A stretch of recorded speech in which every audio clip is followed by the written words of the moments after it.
খোপাটা খুলে ফেলো, চুলগুলো উড়ুক। আপনি খুলে দিন। কাছে এগিয়ে এলো মায়া, এক হাত বাড়িয়ে খোপাটা খুলে দিল সোহান। ফের জানালার উপর মুখ রেখে বাইরে তাকিয়ে আছে মায়া, চুলগুলো উঠছে তার। সোহান কিছুক্ষণ পরপরই মায়ের দিকে তাকাচ্ছে। মায়াকে হ্যাচকাট টানে কাছে আনলো সোহান। মায়ের ঠোঁটে আলতো করে চুমু খেলো সে। ব্রিজ রেলিং ঘেঁষে দাঁড়িয়ে আছে সোহান আর মায়া। ধমকা বাতাসে মায়ার চুল প্রচন্ড রকমের এলোমেলো হয়ে যাচ্ছে, চুলগুলো খোপা করছে মায়া। বাদ সাধলো সোহান। বাতার দরকার কি? চুলে জট লেগে যাচ্ছে। লাগো। জট ছাড়াতে পরে হিমশিম খেয়ে যাব, এক গাদা চুল ছিঁড়বে। তোমার কাছে ছোট একটা আবদার ধরেছে আর সেটা তুমি রাখতে চাচ্ছ না। ব্যাপারটা তেমন না। ব্যাপার যেমনই হোক, চুল খোলা রাখবে ব্যাস। এবার জট লাগুক না সব চুল ছিঁড়ে যায়, সেটা আমার দেখার বিষয় না। মুচকি হেসে সোহানের কাছাকাছি এসে দাঁড়ালো মায়া। তার এক হাত জড়িয়ে ধরে বলল, তবে শর্ত একটাই, বাসায় যেয়ে জটগুলো আপনি ছাড়িয়ে দিবেন।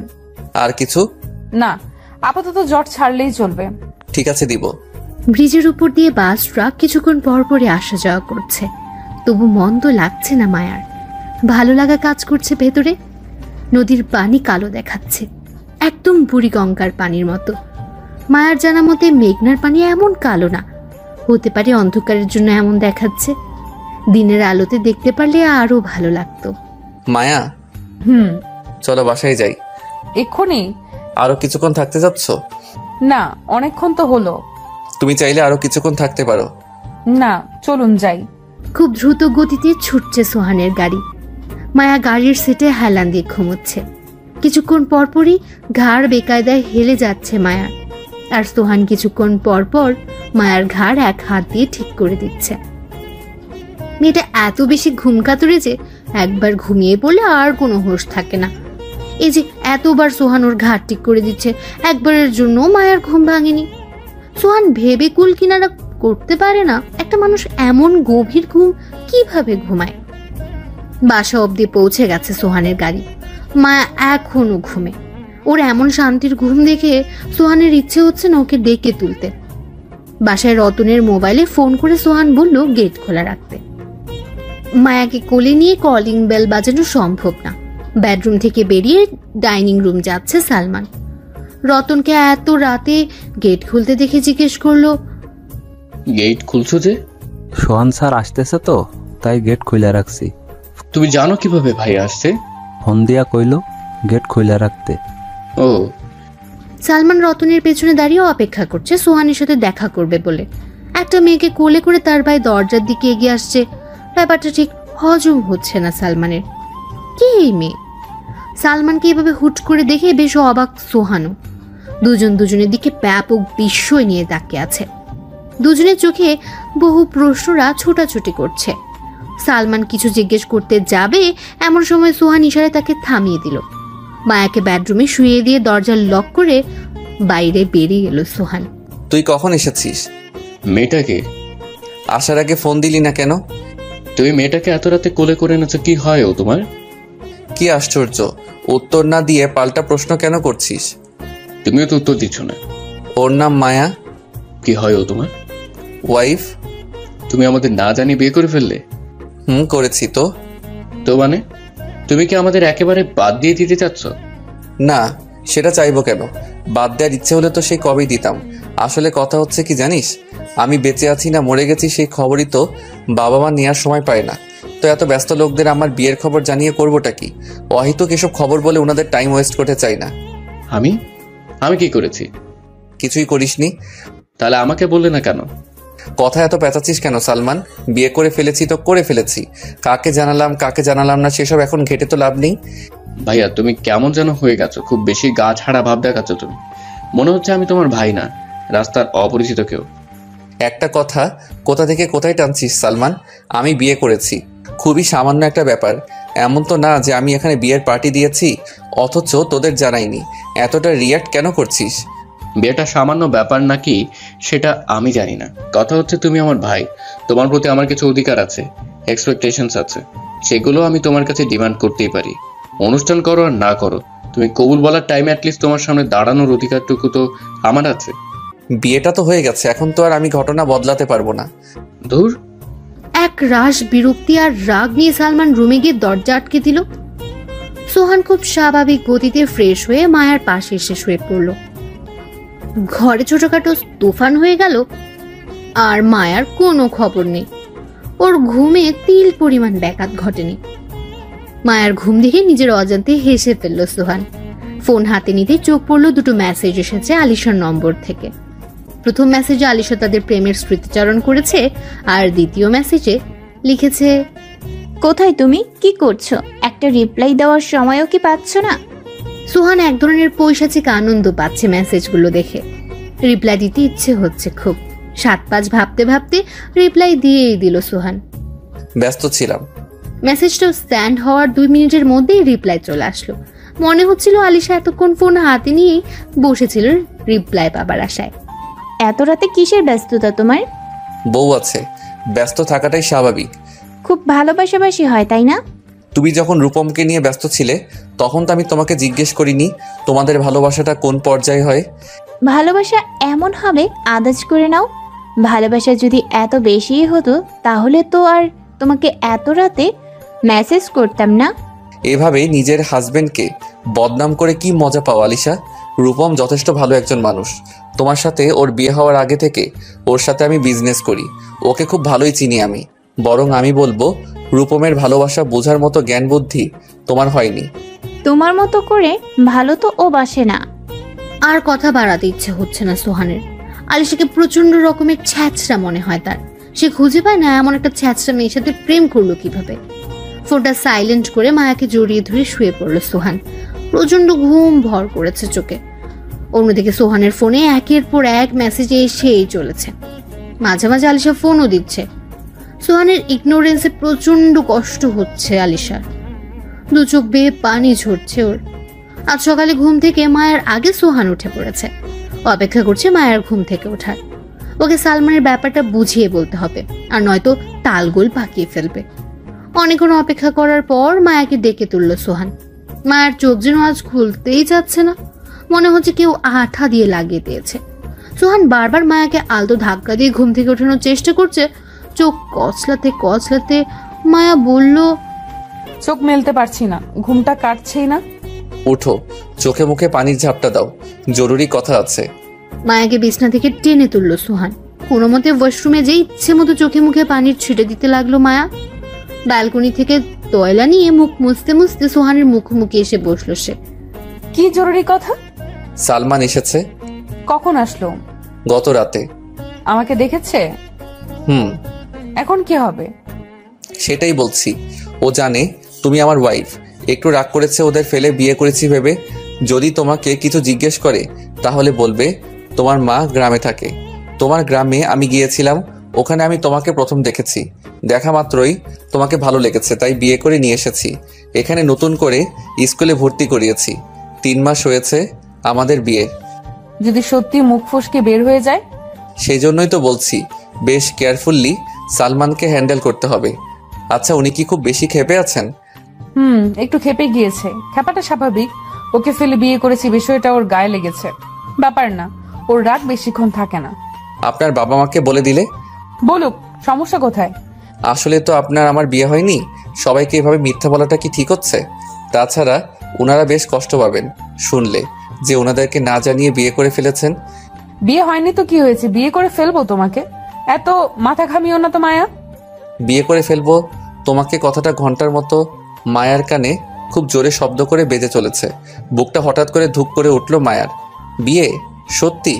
নষ্টগুলির মেয়ে নামক সিলমোহরটা কি এবার ওর উপর থেকে উঠে যাবে? সোহান কিছু একটা বলছে। সোহানের মুখের দিকে ফ্যালফ্যাল করে তাকিয়ে আছে মায়া, কিন্তু একটা কথাও কানে ঢুকছে না ওর। ঘোরের মাঝে ডুবে আছে ও। কি বলল সোহান? বিয়ে? আচ্ছা, সত্যি কি বিয়ে হবে ওর? চোখে পানি ছলছল করছে, কিন্তু পানিটা চোখ থেকে বেরিয়ে আসতে দেওয়া যাবে না। সোহানের কাছে সুখের অনুভূতিটা ধরা পড়ে যাবে। লজ্জাজনক ব্যাপার। সোহানের আলতো ধাক্কায় ঘোর কাটলো মায়ার। এই মায়া, কি জিজ্ঞেস করছি শুনো না। কি ভাবছিলে? কিছু না। দুপুরে কি রান্না করবে? আপনি যেটা বলবেন। সালমান চিংড়ি ভুনা খুব পছন্দ করে, ওটা মাস্ট রাখতেই হবে। আর গরু বা মুরগি যেটা ভালো লাগে সেটা করো। ভিনেগার দিয়ে মাখানো সালাডটা বানিয়ে রেখো, ও আবার সালাদ ছাড়া ভাত খেতে পারে না। আচ্ছা। এখন তোমাকে কিছু রান্না করতে হবে না, তুমি ভালো মতো ফ্রেশ হয়ে কাপড়টা পাল্টে নাও, চুল টুল ভালোভাবে আছড়ে নাও।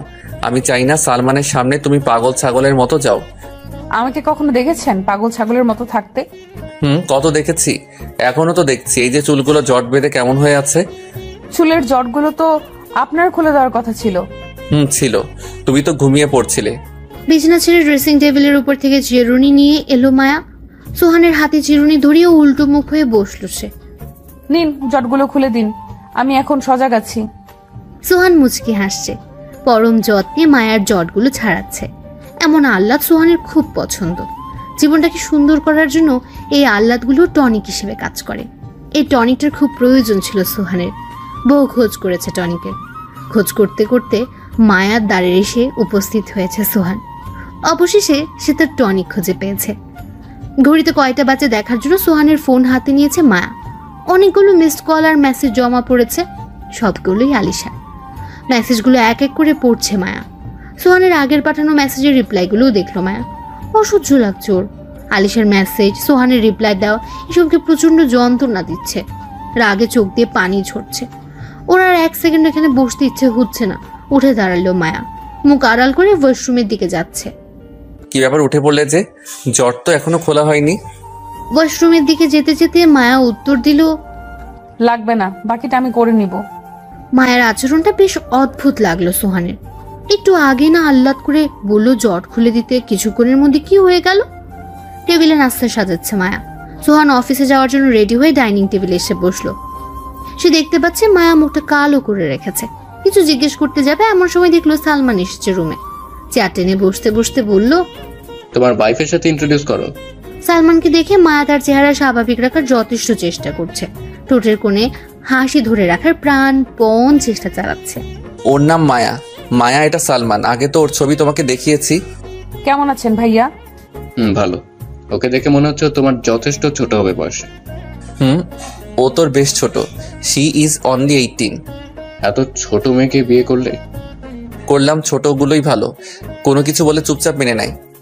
এত ডিফারেন্সে কোনো মেয়ে আজকাল বিয়ে রাজি হয় নাকি? ও হয়েছে, কারণ ও আলাদা। কেন, ওর কি পিছনে ডানা আছে নাকি? সালমানের কথায় হাসি পাচ্ছে মায়ার, তবে প্রাণ খুলে হাসতে পারছে না। মনে হচ্ছে বুকের মধ্যে কেউ পাথর চাপা দিয়ে রেখেছে। তবু খানিকটা জোর করে হাসলো মায়া। শুনো, আমি কিন্তু এত ফর্মালিটিস মেনটেন করতে পারবো না। আমি তোমাকে নাম ধরেই ডাকবো।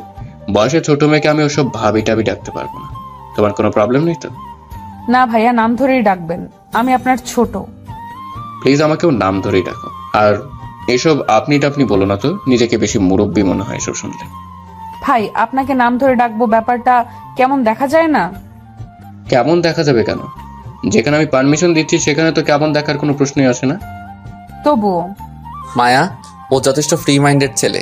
তাছাড়া সম্পর্কেও তোমার ছোট নাম ধরে ডাকতে তো কোনো আপত্তি আমি দেখছি না। জি, ডাকবো। তুমি দাঁড়িয়ে আছো কেন? আমাদের সাথে বসে পড়ো। আমি একটু পর খাবো, আপনি খান। আপনি? ভাইয়া, মায়া তোমাকে আপনি করে ডাকে? এটা কেমন কথা? ও তোমাকে আপনি ডাকে কেন?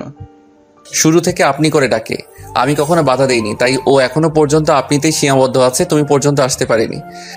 তোমাদের সত্যি বিয়ে হয়েছে তো? সালমানের প্রশ্নে বেশ চমকে গেল মায়া। ব্যাপারটা সালমানের নজর এড়ালো না। সে আরো সন্দেহ নিয়ে মায়াকে দেখছে। মায়া সালমান দুজনকেই দেখছে সোহান। সে বুঝতে পারছে সালমানের মনে মায়ার চমকে যাওয়াটা খটকা লাগছে। কি ব্যাপার, তুমি এমন চমকে উঠলে কেন? ভাইয়া, তোমরা কি বিয়ে করনি? আসলে কেউ বিশ্বাস করে না আমরা বিবাহিত। এই নিয়ে 6-7 জন এই প্রশ্ন করেছে, তাই মায়া এমন চমকে গেছে। লোকজন সন্দেহ করাটাই স্বাভাবিক। একে তো মায়া এত ছোট, তার উপরও তোমাকে আপনি করে বলে। আজকাল কেউ আপনি করে বলে নাকি? আচ্ছা, তুই এই আপনি কথাটার পিছনে হাত ধুয়ে লেগেছিস কেন বলতো? শুনতে কেমন যেন লাগছে। এনিওয়ে, বাদ দে শিশু। আমি এবার 15-20 দিন থাকবো। মায়া, আমি কিন্তু ভোজন রসিক মানুষ। হুটহাট এটা সেটা খেতে ইচ্ছে হয়, আমাকে কিন্তু বানিয়ে দিতে হবে। দিব। সোহানের ফোনটা বেজে উঠলো। আলিশা ফোন দিচ্ছে। স্ক্রিনে আলিশার নামটা দেখতে পেয়েছে মায়া। মনের ভেতরটা কচকচ শুরু করেছে আবার। যদিও সোহান ফোনটা রিসিভ করেনি, তবুও কচকচ চলছে। মুখে আপেলের টুকরো ঢুকিয়ে চিবুতে চিবুতে সোহান জিজ্ঞেস করলো, তুই তো 5-6 দিনের বেশি থাকিস না, তোকে ধরে বেঁধেও রাখতে পারি না, এবার হঠাৎ 15-20 দিন থাকবি যে? শিমুর সাথে অনেকদিন ধরে কথা কাটাকাটি করছে। কি নিয়ে? ওকে সময় দেই না, ওর সাথে দেখা করতে আসি না। ভুল তো কিছু বলেনি। তুই লাস্ট ঢাকা এসেছিলি 5 মাস আগে। বিগত 5 মাসে শিমুর সাথে একদিনও দেখা করিসনি। ও যে এখনো তোকে ছেড়ে চলে যাচ্ছে না, এটাই অনেক। পরীক্ষার প্রেশার ছিল, বাবার সাথে ব্যবসার কাজও করতে হয়েছে, তাকে সময় দিতে পারি। এটা কোনো কথা হলো না সালমান। কাজের জায়গায়, এটার সাথে তুই সম্পর্কগুলো গুলিয়ে ফেলছিস কেন? কাজের ফাঁকে ওর জন্য সময় বের করাটা তোর উচিত ছিল। সম্পর্কের যত্ন নিতে শেখ, আর নয়তো সব সম্পর্ক এক এক করে ভাঙতে শুরু করবে। বাবা মাকে দেখিস না, দুজনের সাথে দুজনের শুধুমাত্র একটা কাগজের সম্পর্ক রয়ে গেছে। ভিতর থেকে কারো প্রতি কারো কোনো টান নেই। সবটাই হয়েছে অযত্ন, অবহেলার কারণে। এজন্যই তো 15-20 দিনের সময় নিয়ে এসেছি। প্রতিদিন ওর সাথে মিট করব, দূরে শহরের বাইরে ঘুরবো। শোনো মায়া, তোমাকে কিন্তু অবশ্যই শিমুর সাথে দেখা করাবো, তবে সেটা কাল, আজকে না। আজকেও রাগ ভাঙাবো। শিমু কি তোমার প্রেমিকা? হ্যাঁ, তোমার চেয়ে একটু বড়, বেশি না, মাত্র 1 বছরের, সমবয়সী বলা চলে। ফোনটা আবার বাজছে সোহানের। এবার লাগাতার বেজে চলছে। ফোন সাইলেন্ট করে রেখে দিয়েছে সোহান। সালমানের সাথে মায়া কথা বলছে ঠিকই, তবে নজর পড়ে আছে সোহানের ফোনের দিকে। যন্ত্রণাটা ক্রমশ বাড়ছে মায়ার। যন্ত্রণা আড়াল করার চেষ্টা করছে, তবু চোখে মুখে ভেসে উঠছে। প্রিয় কোনো কিছু হারানোর ভয়গুলোর যন্ত্রণা বুঝি এমনই হয়, হাজার চেষ্টায়ও লুকিয়ে রাখা যায় না। খাওয়া শেষে সোহান বেরিয়ে গেল অফিসের জন্য। প্রতিদিনের মতো আজ মায়া গেট পর্যন্ত এগিয়ে দিতে আসেনি। কাজের মিথ্যে অজুহাত কিচেনের ওদিকটাতেই পড়েছিল। সোহানের চোখ এড়ায়নি ব্যাপারটা, তার মনেও কচকচানি চলছে। সমস্যাটা কোথায় মায়ার? সুযোগ বুঝে ধরতে হবে এই মেয়েকে। গাড়িতে উঠে বসেছে সোহান। ফোনটা এখন আবার বাজছে। আলিশা আবার ফোন করছে। এবার প্রচন্ড রকমের ক্ষেপে গেল সোহান। কোনো মানে আছে সব ছ্যাচরামের? ফোনটা কেটে সাথে সাথে রূপমকে কল করলো সোহান। রিং হচ্ছে কিন্তু রিসিভ করছে না। রিং হতে হতে কেটেই গেল কলটা। কলটা কাটতে না কাটতে আলিশার কল এসে পড়েছে। এবারের কলটা রিসিভ করলো সোহান। সমস্যা কি তোমার? মায়া মায়া কি তোমাকে কামড়েছে? এর চেয়ে বড় কিছু করেছে। তুমি আমাকে এত ভালোবাসতে, আজ ওকে পেয়ে আমাকে ভুলে গেলে। তোমাকে বলেছি আরো অনেক আগেই। জানি, তবুও কেন জানি না, তুমি মায়ার সাথে আছো মনে হলেই প্রচন্ড রকমের কষ্ট পেতে থাকি, অসহনীয় কষ্ট। তোমার কষ্ট হয়? ভুল বললে আলিশা, তোমার হিংসে হয়। এত হিংসে কোথায় পাও তুমি? নিজে তো বিয়ে শাদী করে দিব্যি সংসার জড়িয়ে বসেছো, আমি করলে দোষ কোথায়? বাবার জোড়াজুড়িতে সংসার জুড়িয়েছি। বাচ্চাটা কি তাহলে বাবার জোড়াজড়িতেই হয়েছে? বাবার জোড়াজড়িতেই কি রূপমের সাথে ফিজিক্যালি অ্যাটাচড হয়েছো? রূপমের সাথে এক বিছানায় শুয়ে কি করবে না করবে সেগুলো নিশ্চয়ই তোমার বাপ তোমাকে শিখিয়ে দেয়নি। যা করেছো সম্পূর্ণ নিজের ইচ্ছাতেই করেছো। আমি কিন্তু তোমাকেই বিয়ে করতে চেয়েছিলাম। ভালোই বলেছো। তোমার বাপ আমার নামে মামলা দিবে আর আমি তোমাকে বিয়ে করে ঘরে তুলবো, তাই না? আমার রাগ হ্যান্ডেল করার অ্যাবিলিটি তোমার নেই। তোমাকে বিয়ে করলে আমাদের সংসার কখনোই টিকতো না। কাকে কি বলছো? তোমার কম গালি আমি হজম করিনি সোহান। গালি দেওয়ার টাইমে চুপ থাকলেও পরে গিয়ে আমার উপর ঠিকই বিষ ছেড়েছ। কেন? তোমার মায়া বুঝি বিষ ঝাড়ে না? কখনোই না। আমি যত যাই বলি না কেন, আমার বউ সব চুপচাপ হজম করে, আর আমি সব দেখে শুনেই বিয়ে করেছি। ও তোমার মতো ছেঁচড়া না, যথেষ্ট ভদ্র, এই জন্যই ওকে বিয়ে করেছি আমি। What do you mean by সেস্টা? ছেঁচড়া মিন্স ছেঁচড়া। তুমি চূড়ান্ত পর্যায়ের ছেঁচড়াই পরিণত হচ্ছ দিন দিন। আমি এখন বিবাহিত, তোমার লজ্জা করে না এভাবে আমাকে ডিস্টার্ব করতে? মোটেই না। কেন লজ্জা করবে? তোমার উপর প্রথম অধিকার আমার, এরপর এসব মায়াটার অধিকার।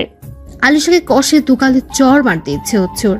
সেই সাথে রূপমের জন্য প্রচন্ড মায়াও হচ্ছে। ছেলেটা কত ভালো, আর আলিশা, উফ, আর ভাবতে পারছে না সোহান। রাগে দাঁত কিরমিরাচ্ছে, আর আলিশাকে ইচ্ছে মতো গালি দিচ্ছে।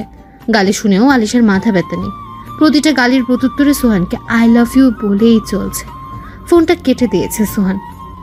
রূপমকে ফের ফোন করেছে।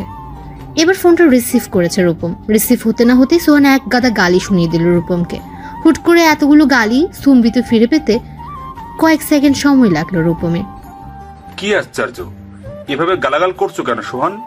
তোরে আরো গালি দেওয়া উচিত ছিল। আবার তুই তুকারি করছো? হয়েছেটা কি? তোর বউ আমার কলিজা জ্বালাইয়া ফালাইতেছে। কি করেছে? গতকাল রাত থেকে লাগাতার ফোন মেসেজ দিয়ে যাচ্ছে, বউয়ের সাথে থাকস তুই, তবু তোর বউ আরেক ব্যাটারে জ্বালাই কেমনে? তুই ব্যাটা নাকে তেল দিয়া ঘুমাস আর তোর বউ আমারে জ্বালায়। আমার বউ এসব দেখলে আমার সংসারে আগুন জ্বলবে। তোর বউরে আমি বকা দেই, সে আমাকে লাভিও বলে। কি করস তুই সারাদিন? বউরে সময় দিতে পারস না? তুই সময় দিলেই তো তোর বউ আমার পিছে লাগে না। আলিশা আবার শুরু করেছে এসব? হ্যাঁ করছে, স্ক্রিনশট দিব তোরে। আই অ্যাম এক্সট্রিমলি সরি সোহান। রাখ তোর সরি।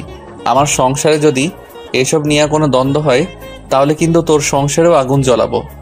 সোহান, তোমার ওয়াইফ কি এটা নিয়ে রাগ করেছে? আমি কি ভাবিকে বুঝিয়ে বলবো ব্যাপারটা? মায়া এখন এসব দেখেনি, তোর বউ যা শুরু করছে এসব বন্ধ না হলে আজকে এসব দেখে ফেলবে। ও এসব দেখলে নিশ্চয়ই আমাকে লাভ ইউ জানু, লাভ ইউ বেবি বলে ঘুরে বেড়াবে না? সোহান, তুমি ঠান্ডা হও, আমি আলিশাকে দেখছি। মানসিক রোগের ডাক্তার দেখা তোর বউকে, শালি পাগল হয়ে গেছে হিংসায়।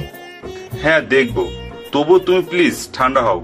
ফোনটা কেটে দিল সোহান। এতক্ষণ নিজেকে কিছুটা হালকা লাগছে ওর। কিচেনে আনমনে কাজ করছে মায়া।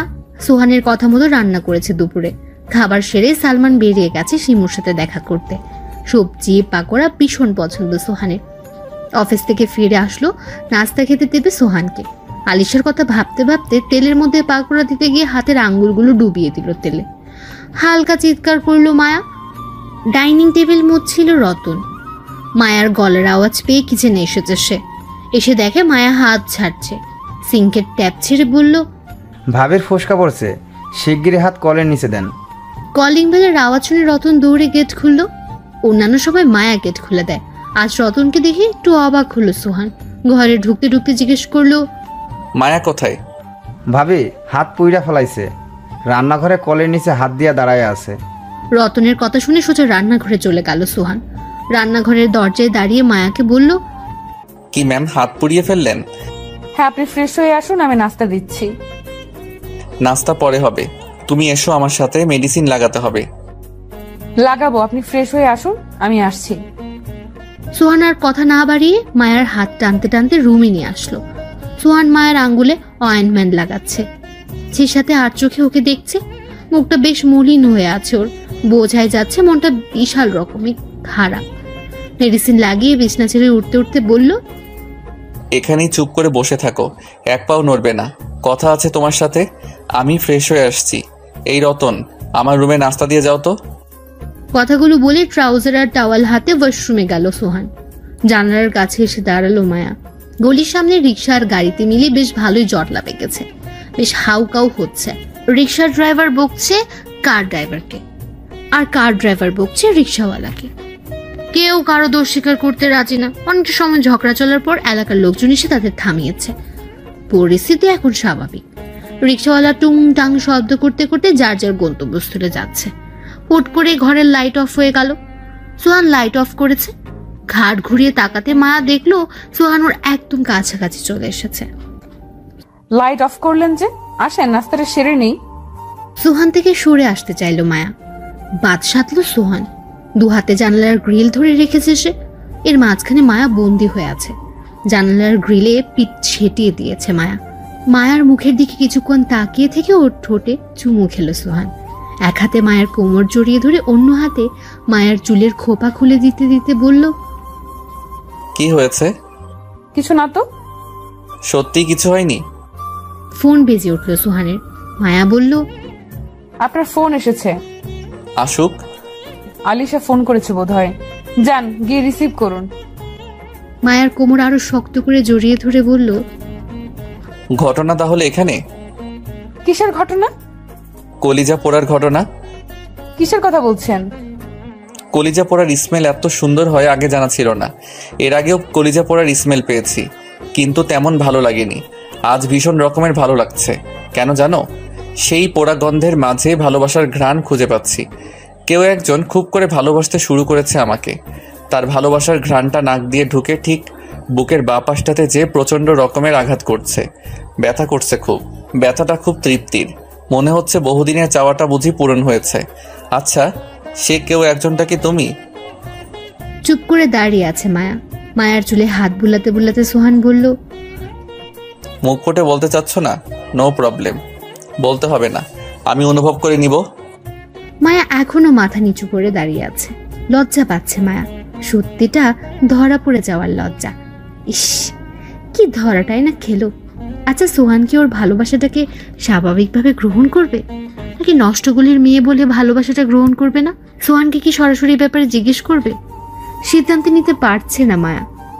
এভাবে আর সোহানের সামনে দাঁড়িয়ে থাকতে পারছে না। লজ্জা এবং দ্বিধা মিলিয়ে বড্ড অস্থির হয়ে যাচ্ছে সে। কিছুক্ষণ সোহানের কাছ থেকে দূরে থাকাটা অতি আবশ্যক মনে হচ্ছে মায়ার। চুলোয় ভাত বসিয়ে আসছি। কাজের লোক আছে ঘরে? আমার কিছু হোমওয়ার্ক বাকি রয়ে গেছে, ওগুলো কমপ্লিট করে আসি। তুমি কি এখান থেকে পালাতে যাচ্ছ? মায়া খুব অবাক হয় সোহানের ধারণা করার ক্ষমতা দেখে। মায়ার মুখ ফুটে কিছু বলার আগেই সব বুঝে নেয় সোহান। এমনটা তো নাকি শুধুমাত্র খুব প্রিয় কারো ক্ষেত্রে অনুভব করা যায়। পূর্ণিমার ছবিতে দেখেছে ও, নায়কের মনের খবর না জেনেই সব বলে দিত পূর্ণিমা। তাহলে কি মায়াও সোহানের প্রিয় কেউ? না, এতটা আশা করা ঠিক নয়। এতটাও আকাশচুম্বী স্বপ্ন দেখা মায়ার মতো মেয়েদের মানায় না। স্বপ্ন ভেঙে গেলে একদম আকাশ থেকে মাটিতে মুখ থুবড়ে পড়তে হবে। মিথ্যে আশা রেখে কষ্ট পাওয়ার শখ নেই মায়ার। মন থেকে বাদ দিতে যায় কথাগুলো। তবু একটা কথা মনের মধ্যে জোরপূর্বক উকি দিয়েই চলছে, সোহান তাকে ভালোবাসতেও তো পারে। ওই তো আজ সকালেই না বললো দরকার পড়লে বিয়ে করে নেবে। ভালো না বাসলে কি কথাগুলো বলতো? কি চিন্তা করো? আচ্ছা, আপনি কি? আমি কি? না, কিছু না। কি জিজ্ঞেস করতে চাচ্ছ বলে ফেলো। তেমন কিছু না। বুঝলাম, তেমন কিছু না। যেমনই হোক আমাকে বলো, আমি শুনতে চাচ্ছি। না, আসলে রাতে কি খাবেন? কথা কেন ঘোরাচ্ছ? আপনি আমাকে এতটা কিভাবে বলছেন? তোমাকে বোঝার চেষ্টা করি, তাই বুঝি। আমাকে কেউ কখনো বুঝতে চায়নি। সবাই আর আমি তো এক না। সবার চেয়ে আলাদা আপনি। চলো ঘুরে আসি। কোথায়? জানি না, তুমি রেডি হয়ে এসো। আচ্ছা। মায়া শোনো। জি। শাড়ি পরে নাও। ওই যে কলা পাতা রঙের একটা শাড়ি কিনে দিয়েছিলাম না, ওটা পরে এসো। মুচকে এসে মাথা ঝাঁকালো মায়া। এর আগে মায়া নিজের ইচ্ছে 2 দিন শাড়ি পরেছিল। আজ সোহানের আবদারে শাড়ি পরবে সে। সোহানের ফরমায়েশ মতো সাজতে ভীষণ পছন্দ করে মায়া। আরো বেশি ভাল লাগে যখন মায়া সোহানের কথা মতো সেজে তার সামনে যায় আর সে এক নজরে মায়ের দিকে তাকিয়ে থাকে। সোহানের নজরে এক ধরনের তৃপ্তি দেখতো মায়া। আজও তার ব্যতিক্রম হয়নি। ড্রেসিং টেবিলের সামনে দাঁড়িয়ে শার্টের হাত ভাঁজ করে কোণের উপর তুলছে সোহান। শাড়ি পরে পেছনে এসে দাঁড়ালো মায়া। আয়নাতে দেখা যাচ্ছে মায়াকে। আয়নাতে তাকিয়ে মায়াকে দেখছে সোহান। ফের তার নজরে তৃপ্তি দেখতে পাচ্ছে মায়া। তবুও সোহানের মুখ থেকে একটুখানি প্রশংসা শোনার আশায় আছে মায়া। আমাকে কেমন লাগছে? কথা বলো না তো, দেখতে দাও। আর কিছু বলল না মায়া। সোহান ওকে মন ভরে দেখতে যাচ্ছে। মায়াকে মন ভরে দেখাটা সোহানের এক ধরনের প্রিয় কাজ। সে কথা মায়ার অজানা নেই।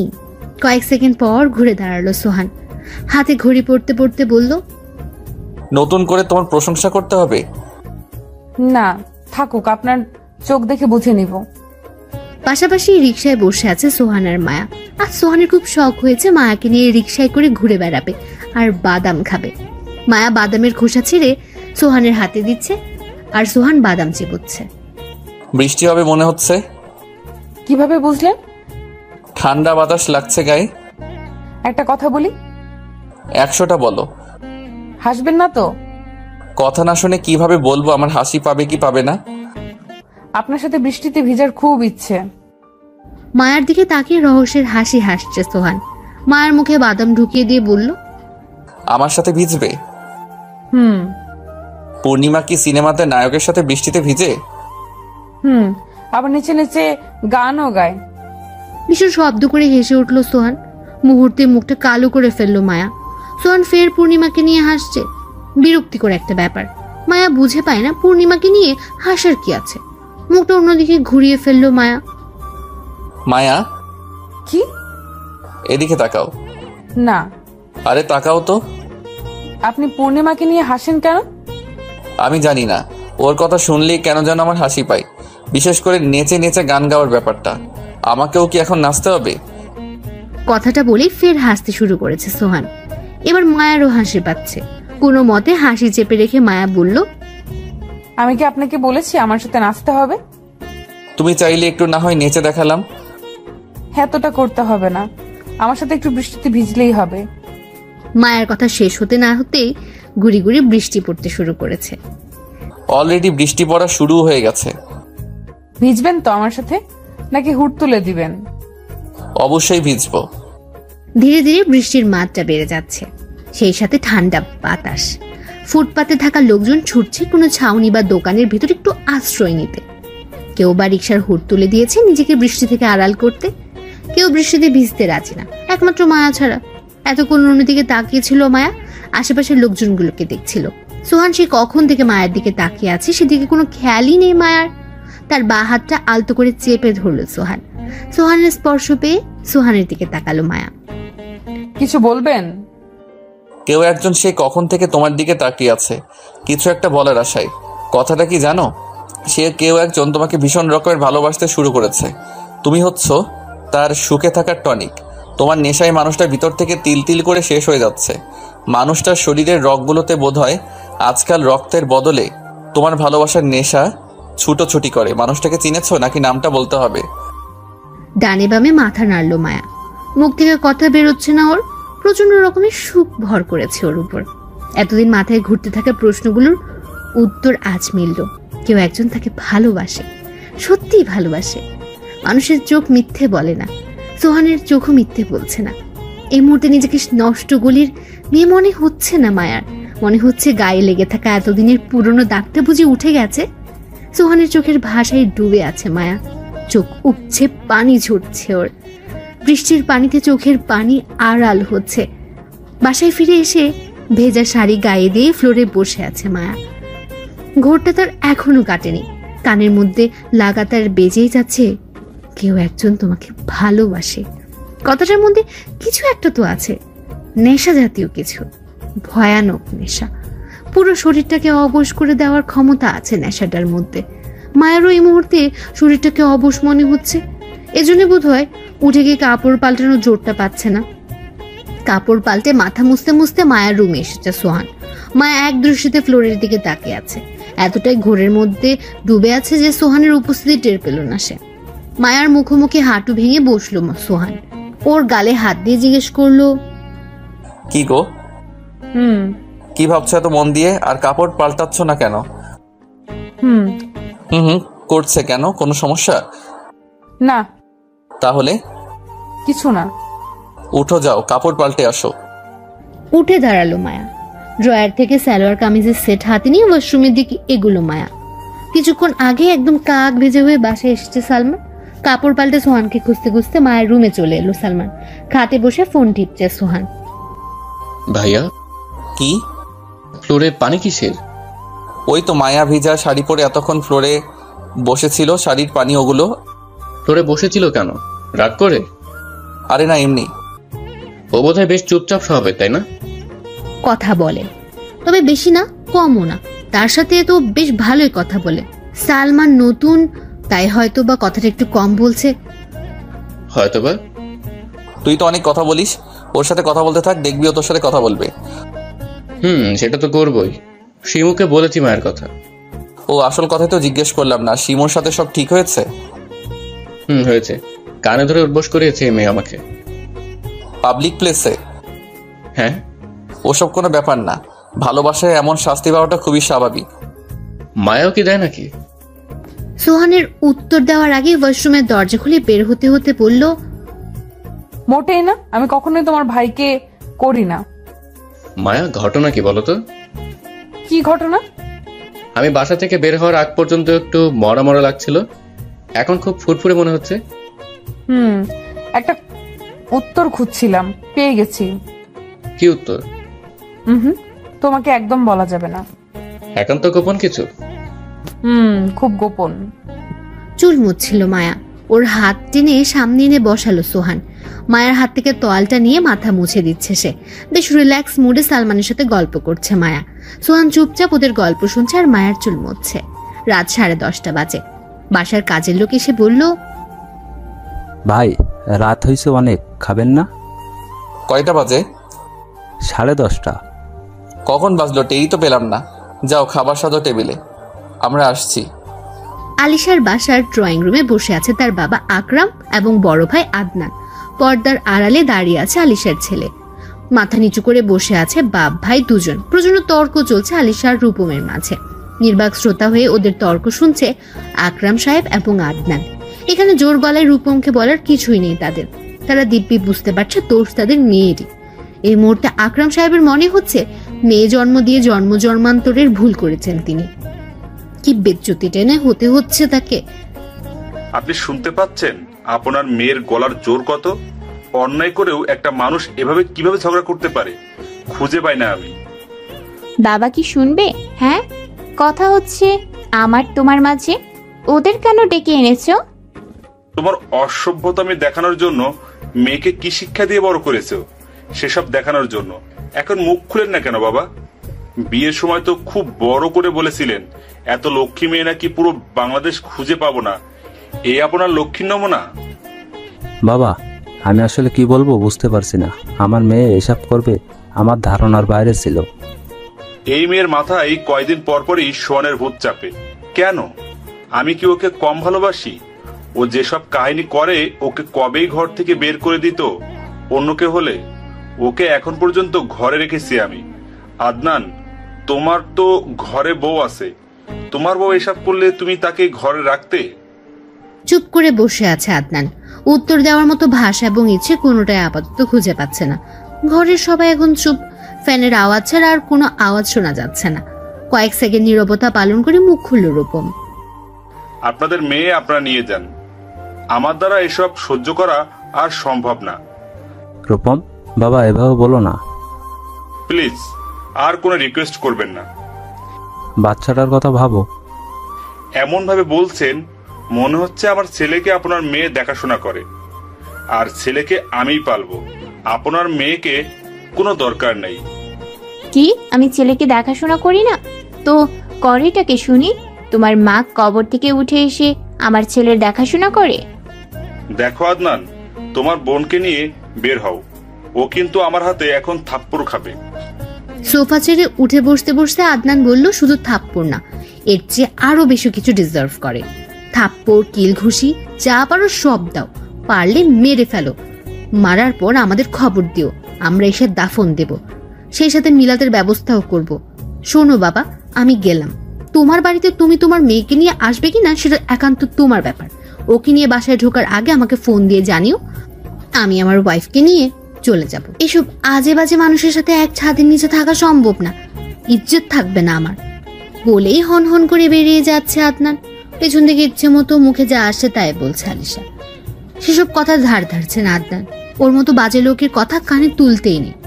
কয়েক মিনিট পর আকরাম সাহেব উঠে দাঁড়ালেন। মেয়ের দিকে তাকিয়ে খুব ঠান্ডা এবং দৃঢ় কণ্ঠে বললেন, রূপম তোমাকে ঘরে রাখবে না, আমিও তোমাকে ঘরে নেব না।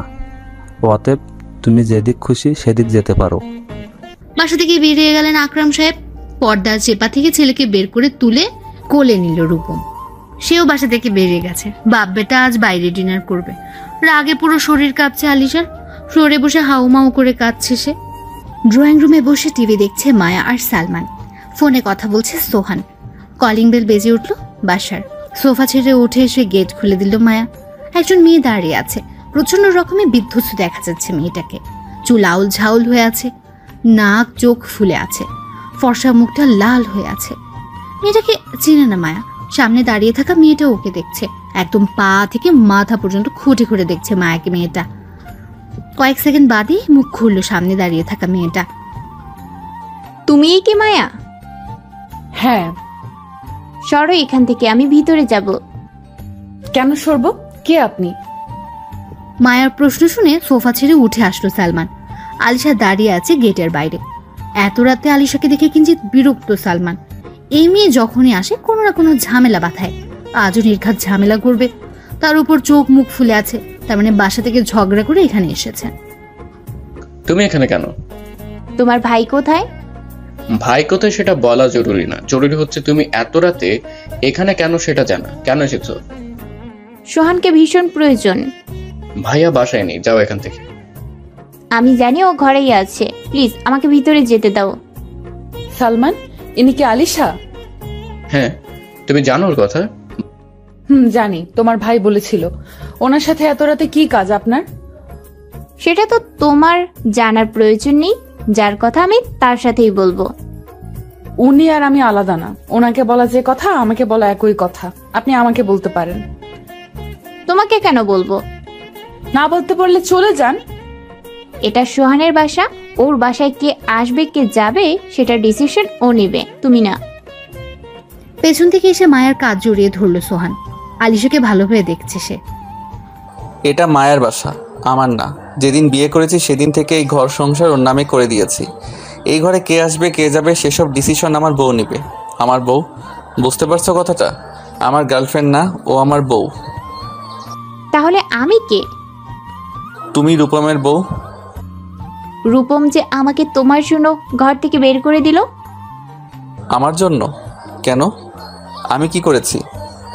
আমি তোমাকে ভালোবাসি সেসব তুমি রূপমকে বলেছো।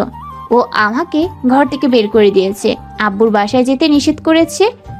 তোমাকেও ভালোবেসেই তো ঘর ছাড়তে হয়েছে আমাকে। এখন তোমার ঘর ছাড়া আমি কোথায় যেয়ে উঠবো? আমার তো কোনো ঘর নেই। চিটাগাং যেটা আছে সেটা বাবার, এখানে যেটা আছে সেটা আমার বউয়ের। ও যদি তোমাকে ঘরে থাকতে দেয় তাহলে থাকতে পারো, আমার কোনো আপত্তি নেই। কি গো, থাকতে দিবে ওকে এখানে? একদম না। আলিশা আপুকে বর্তমানে আমার কাছে কুমারী মনে হচ্ছে। খাল কেটে কুমির ঢুকানোর মতো বোকা আমি না। যদি উনি হাজবেন্ড বাচ্চা সহ আমার বাসায় আসে তাহলে অবশ্যই মেহমানদারি করব। দেখেন আপু, ভালো মেয়েরা এত রাতে হাজবেন্ডের ঘর ফেলে সাবেক প্রেমিকের বাসায় এসে ওঠে না। সোহান যদি সিঙ্গেল থাকতো তাহলে না হয় অন্য কথা ভাবতাম, কিন্তু সোহান তো আর একা নয়, ওনার সাথে আমি আছি। আপনার এখানে এত রাতে আসাটা খুবই দৃষ্টিকটু মনে হচ্ছে। আর রূপম ভাই আমার হাজবেন্ডের জন্য আপনাকে ঘর থেকে বের করেনি, আপনার দোষেই আপনাকে ঘর থেকে বের করে দিয়েছে। বিয়ের পর কোনো বউ তার হাজবেন্ডকে ফেলে পুরনো প্রেমিকের পেছনে ছুটবে, এটা কোনো পুরুষই মেনে নেবে না। বাসায় যান, রূপম ভাইকে সরি বলেন, নিজের সংসারকে আগলে রাখার চেষ্টা করেন। সংসার সোহানের সাথে করার কথা ছিল, রূপমের সাথে না। তাহলে করলেন না কেন সোহানের সাথে সংসার? রূপম ভাইয়ের সাথে সংসার করছেন কেন? শোনো মেয়ে, তোমাকে আমার অসহ্য লাগছে, সরো তো এখান থেকে। সোহানের সাথে কথা বলতে দাও। আপনাকে আমার আরো বেশি অসহ্য লাগছে। আসলে আমি এত ছ্যাঁচড়া মেয়ে মানুষ দেখে অভ্যস্ত নই তো, তাই। তবু হজম করছি। মাথা যথেষ্ট ঠান্ডা রেখে কথা বলছি। মনে হয় বেশিক্ষণ ঠান্ডা রাখতে পারবো না। আপনি এখান থেকে চলে গেলেই বোধহয় আপনার জন্য ভালো হবে। আর নয়তো কখন আবার কি করে বসি। সোহান, তোমার ওয়াইফ আমার সাথে মিসবিহেভ করছে। হ্যাঁ করছে, এটা ওর বাসা, ওর বাসায় ও যা খুশি করতে পারে। আমি বলার কে? তুমি কি গাধা হয়ে যাচ্ছ? তোমার তেজ কোথায় গেছে? আগে তোমার উপর কোনো কথা বলতে পারতাম না, এখন তোমার বউ বলে কিভাবে? তোমার প্রশ্নের মাঝে উত্তর আছে। বউ, তুমি ছিলে প্রেমিকা, আর মায়া হচ্ছে বউ। যে অধিকারটা প্রেমিকাকে দেয়া যায় না সেটা বউকে দিতে হয় না। বিয়ে হওয়ার সাথে সাথে অধিকারটা তার হয়ে যায়। পার্থক্যটা বুঝতে পারছো? অযথা নিজের সাথে মায়াকে কম্পেয়ার করো না। আমার জীবনে মায়া আর তোমার অবস্থান সম্পূর্ণ আলাদা। আলিশা এগিয়ে এসে সোহানের হাত ধরে কিছু একটা বলতে এগিয়ে আসছিল, বাদ সাধলো মায়া। সোহানের দিকে আলিশার এগিয়ে যাওয়া হাতটা ধরে ফেললো মায়া। আপনি বেডরুমে যান, আমি আলিশা আপুর সাথে কথা বলে আসছি। সোহান নিজের রুমে চলে গেল। রূপমকে ফোন করেছে সে। আলিশার দিকে প্রচন্ড বিরক্তি নিয়ে তাকিয়ে আছে মায়া। রাগে চোখ লাল হয়ে গেছে মায়ার। আমি প্রচন্ড রকমের হিংসুটে স্বভাবের। অন্য মেয়ে আমার হাজবেন্ডের দিকে তাকালে আমার সহ্য হয় না, আর সেখানে আপনি রাত বিরাতে মেসেজ ফোন দিয়ে বিরক্ত করছেন, বাসায় এসে হাজির হয়েছেন, আমি সামনে দাঁড়িয়ে থাকা সত্ত্বেও ওনার হাত ধরতে চাচ্ছেন। আপনি কি আসলে মেয়ে মানুষ? একটা মেয়ে এতটা নির্লজ্জ কিভাবে হয়? ঠিক, আপনি একটা জঘন্য মেয়ে মানুষ। চুপচাপ নিজের ঘরে ফেরত যান, আমাদেরকে বিরক্ত করতে আসবেন না। সারাদিন শেষে কোথায় হাজবেন্ডের সাথে একটু সময় কাটাবো তা না, কোথা থেকে ফালতু ঝামেলা এসে হাজির হয়েছে।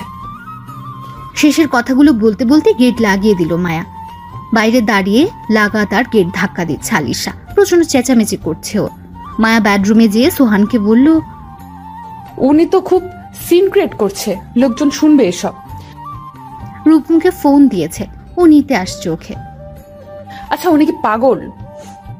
ভবের পাগল, স্বার্থে টান পড়লে পাগলামি শুরু করে। মিনিট 15 পর রূপম এসেছে আলিশাকে নিতে। এতক্ষণ দরজা ধাক্কা দিয়েই গেছে আলিশা।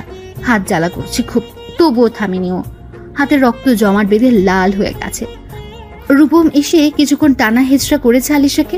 শরীরের সমস্ত শক্তি দিয়ে নিজেকে ছাড়িয়ে সোহানের দরজায় এসে ধাক্কা দিচ্ছে। পাশের ফ্ল্যাটের লোকজন দাঁড়িয়ে ওদের তামাশা দেখছে। অন্যান্য ফ্ল্যাটের লোকজন এসেও জড়ো হয়ে এসেছে এখানে। প্রচন্ড লজ্জা লাগছে রূপমের। দিশেহারা হয়ে আলিশাকে কোলে করে নিয়ে গাড়িতে বসালো রূপম। ঝড়ের গতিতে কার ড্রাইভ করছে সে। আলিশা রূপমের হাতে মুখে এলোপাতাড়ি চড় থাপ্পড় দিয়ে যাচ্ছে আর মুখে যা আসছে তাই বলছে।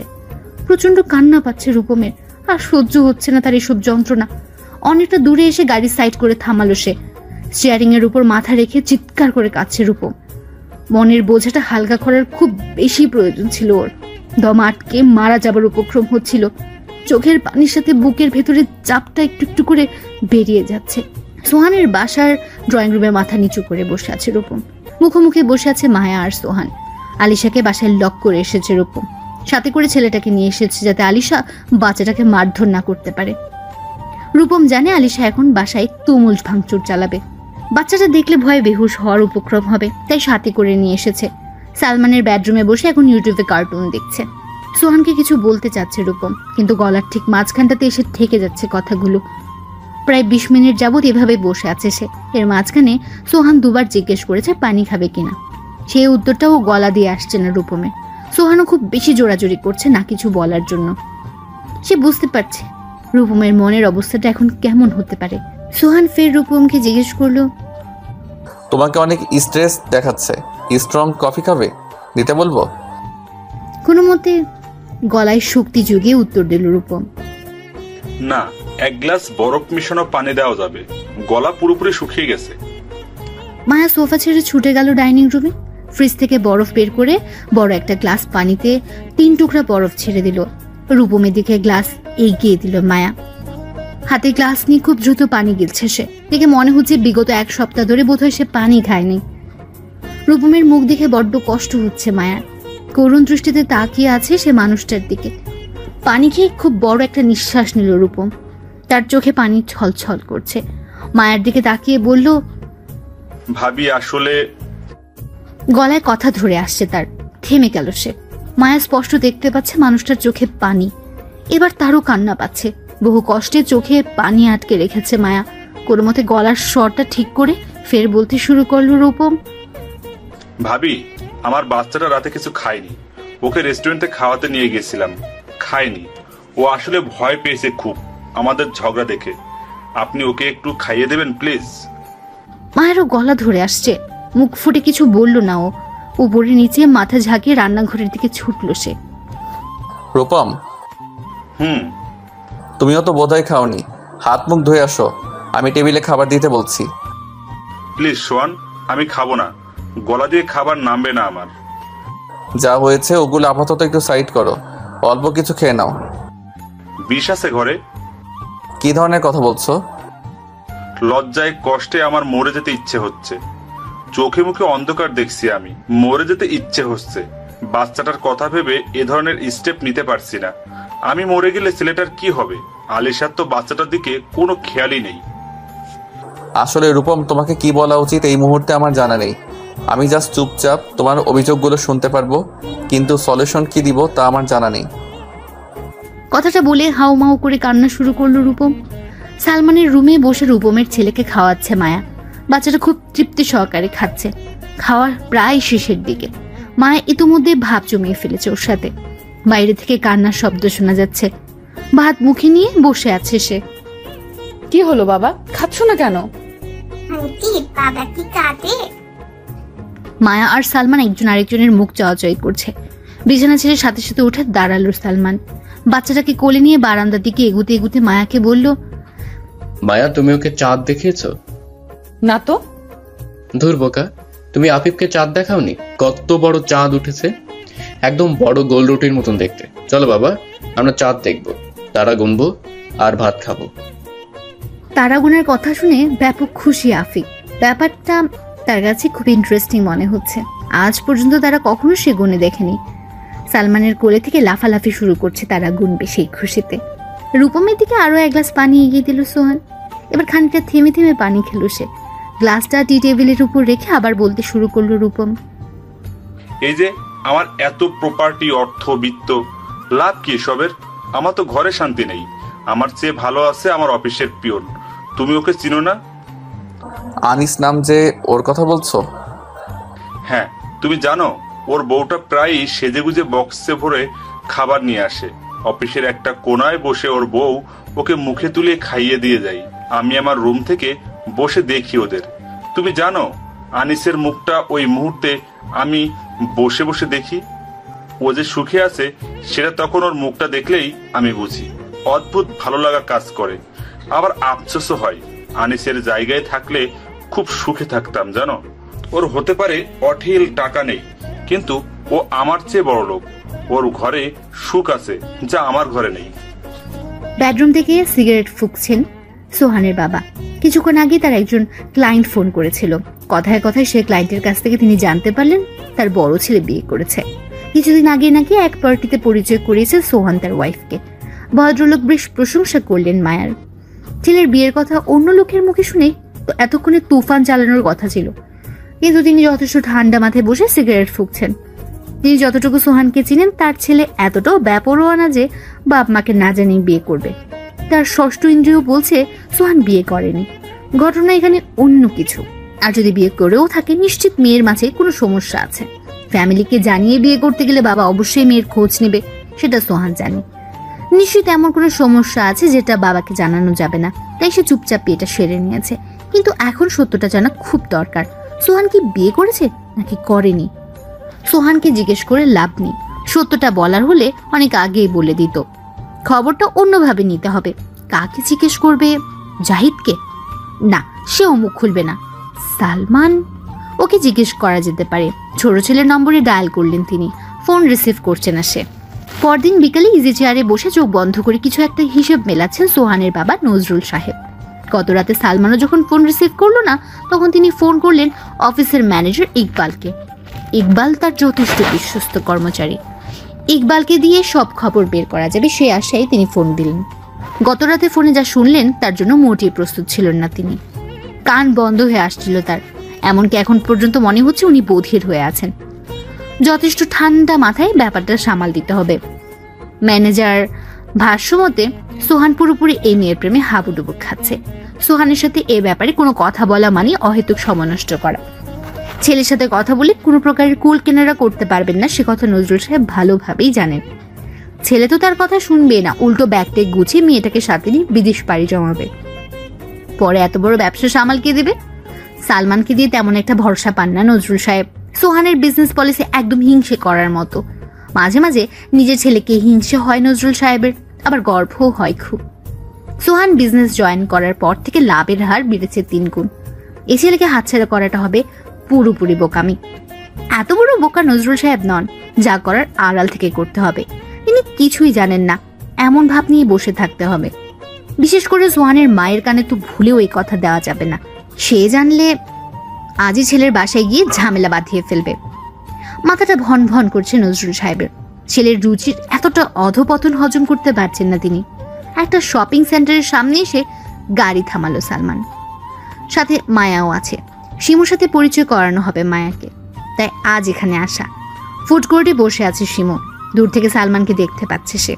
সাথে করে একটা মেয়েকেও দেখা যাচ্ছে। মায়া হবে হয়তো। সালমান বলেছিল গতকাল মায়ের কথা। যতটুকু শুনেছে মায়া তার চেয়ে আরো বেশি সুন্দর। মাথার চুলগুলো খুব দ্রুত ঠিক করে নিচ্ছে শিমু। সেই সাথে সালমানের উপর বিরক্ত হচ্ছে। তার চেয়ে উচিত ছিল মায়াকে সাথে করে নিয়ে এসেছে এ কথাটা বলা। তাহলে আর একটু ভালো করে সেজে আসাও যেত। হবু শ্বশুরবাড়ির লোকের সামনে যতটা সম্ভব নিজেকে সুন্দর করে প্রেজেন্ট করার তুমুল প্রচেষ্টা প্রতিটা মেয়ের মধ্যে থাকে। শিমুও তার ব্যতিক্রমটা নয়। রাগটাকে আপাতত আড়াল করে ঠোঁটের কোণে মিষ্টি হাসির রেখা টেনে নিল শিমু। আজ শিমুর পাশে মায়াকে বসার জায়গা করে দিল সালমান। সালমানের মতে বিয়ের আগে এই দুজনের ভাব হওয়াটা খুব জরুরি। একদম কলিজার বান্ধবী টাইপ ভাব। তাহলে বিয়ের পর দ্বন্দ্ব হওয়ার আশঙ্কা 80% কমে যাবে। বেশ ভালোই খুশ গল্প চলছে মায়া শিমুর মাঝে। শিমুর একটা বিশেষ গুণ আছে, সে খুব দ্রুত মানুষকে আপন করতে জানে। আজও তার ব্যতিক্রম হয়নি। ওদের দুজনের হাসির আওয়াজে আশেপাশের টেবিলের লোকজন ওদেরকে দেখছে। সালমান উপভোগ করছে ব্যাপারটা। দুজন অপরিচিত মেয়ে কিভাবে আধা ঘন্টার মধ্যে কলিজার বান্ধবী হয়ে যায়, আবার 15 মিনিটের মধ্যে জানের দুশ্মন হয়ে যায়। মেয়ে যাত্রীকে সালমানের কাছে প্রায় বড্ড বিচিত্র মনে হয়। এদের কারোর সাথে মিশতেও দেরি নেই, আবার ঝগড়া করতেও দেরি নেই। এইসব ভাবতে ভাবতে আপন মনেই হেসে উঠল সালমান। ঘাট ডান দিকে ঘোরাতে একটা টেবিলে চোখ আটকে গেল সালমানের। সোহানের বয়সে একজন লোক মায়ের দিকে এক দৃষ্টিতে তাকিয়ে দেখছে আর কফির মগে চুমুক দিচ্ছে। বেশ তৃপ্তি নিয়ে মায়াকে দেখছে লোকটা। মায়া যখনই অট্ট হাসি দিচ্ছে তখনই লোকটা ওকে দেখে দেখে মুচকে হাসছে। লোকটার ভাবগতি বিশেষ ভালো ঠেকছে না সালমানের কাছে। বেশ বিরক্তি নিয়ে লোকটার দিকে অনেকক্ষণ ধরে তাকিয়ে আছে সে। ব্যাপারটা লক্ষ্য করলো মায়া।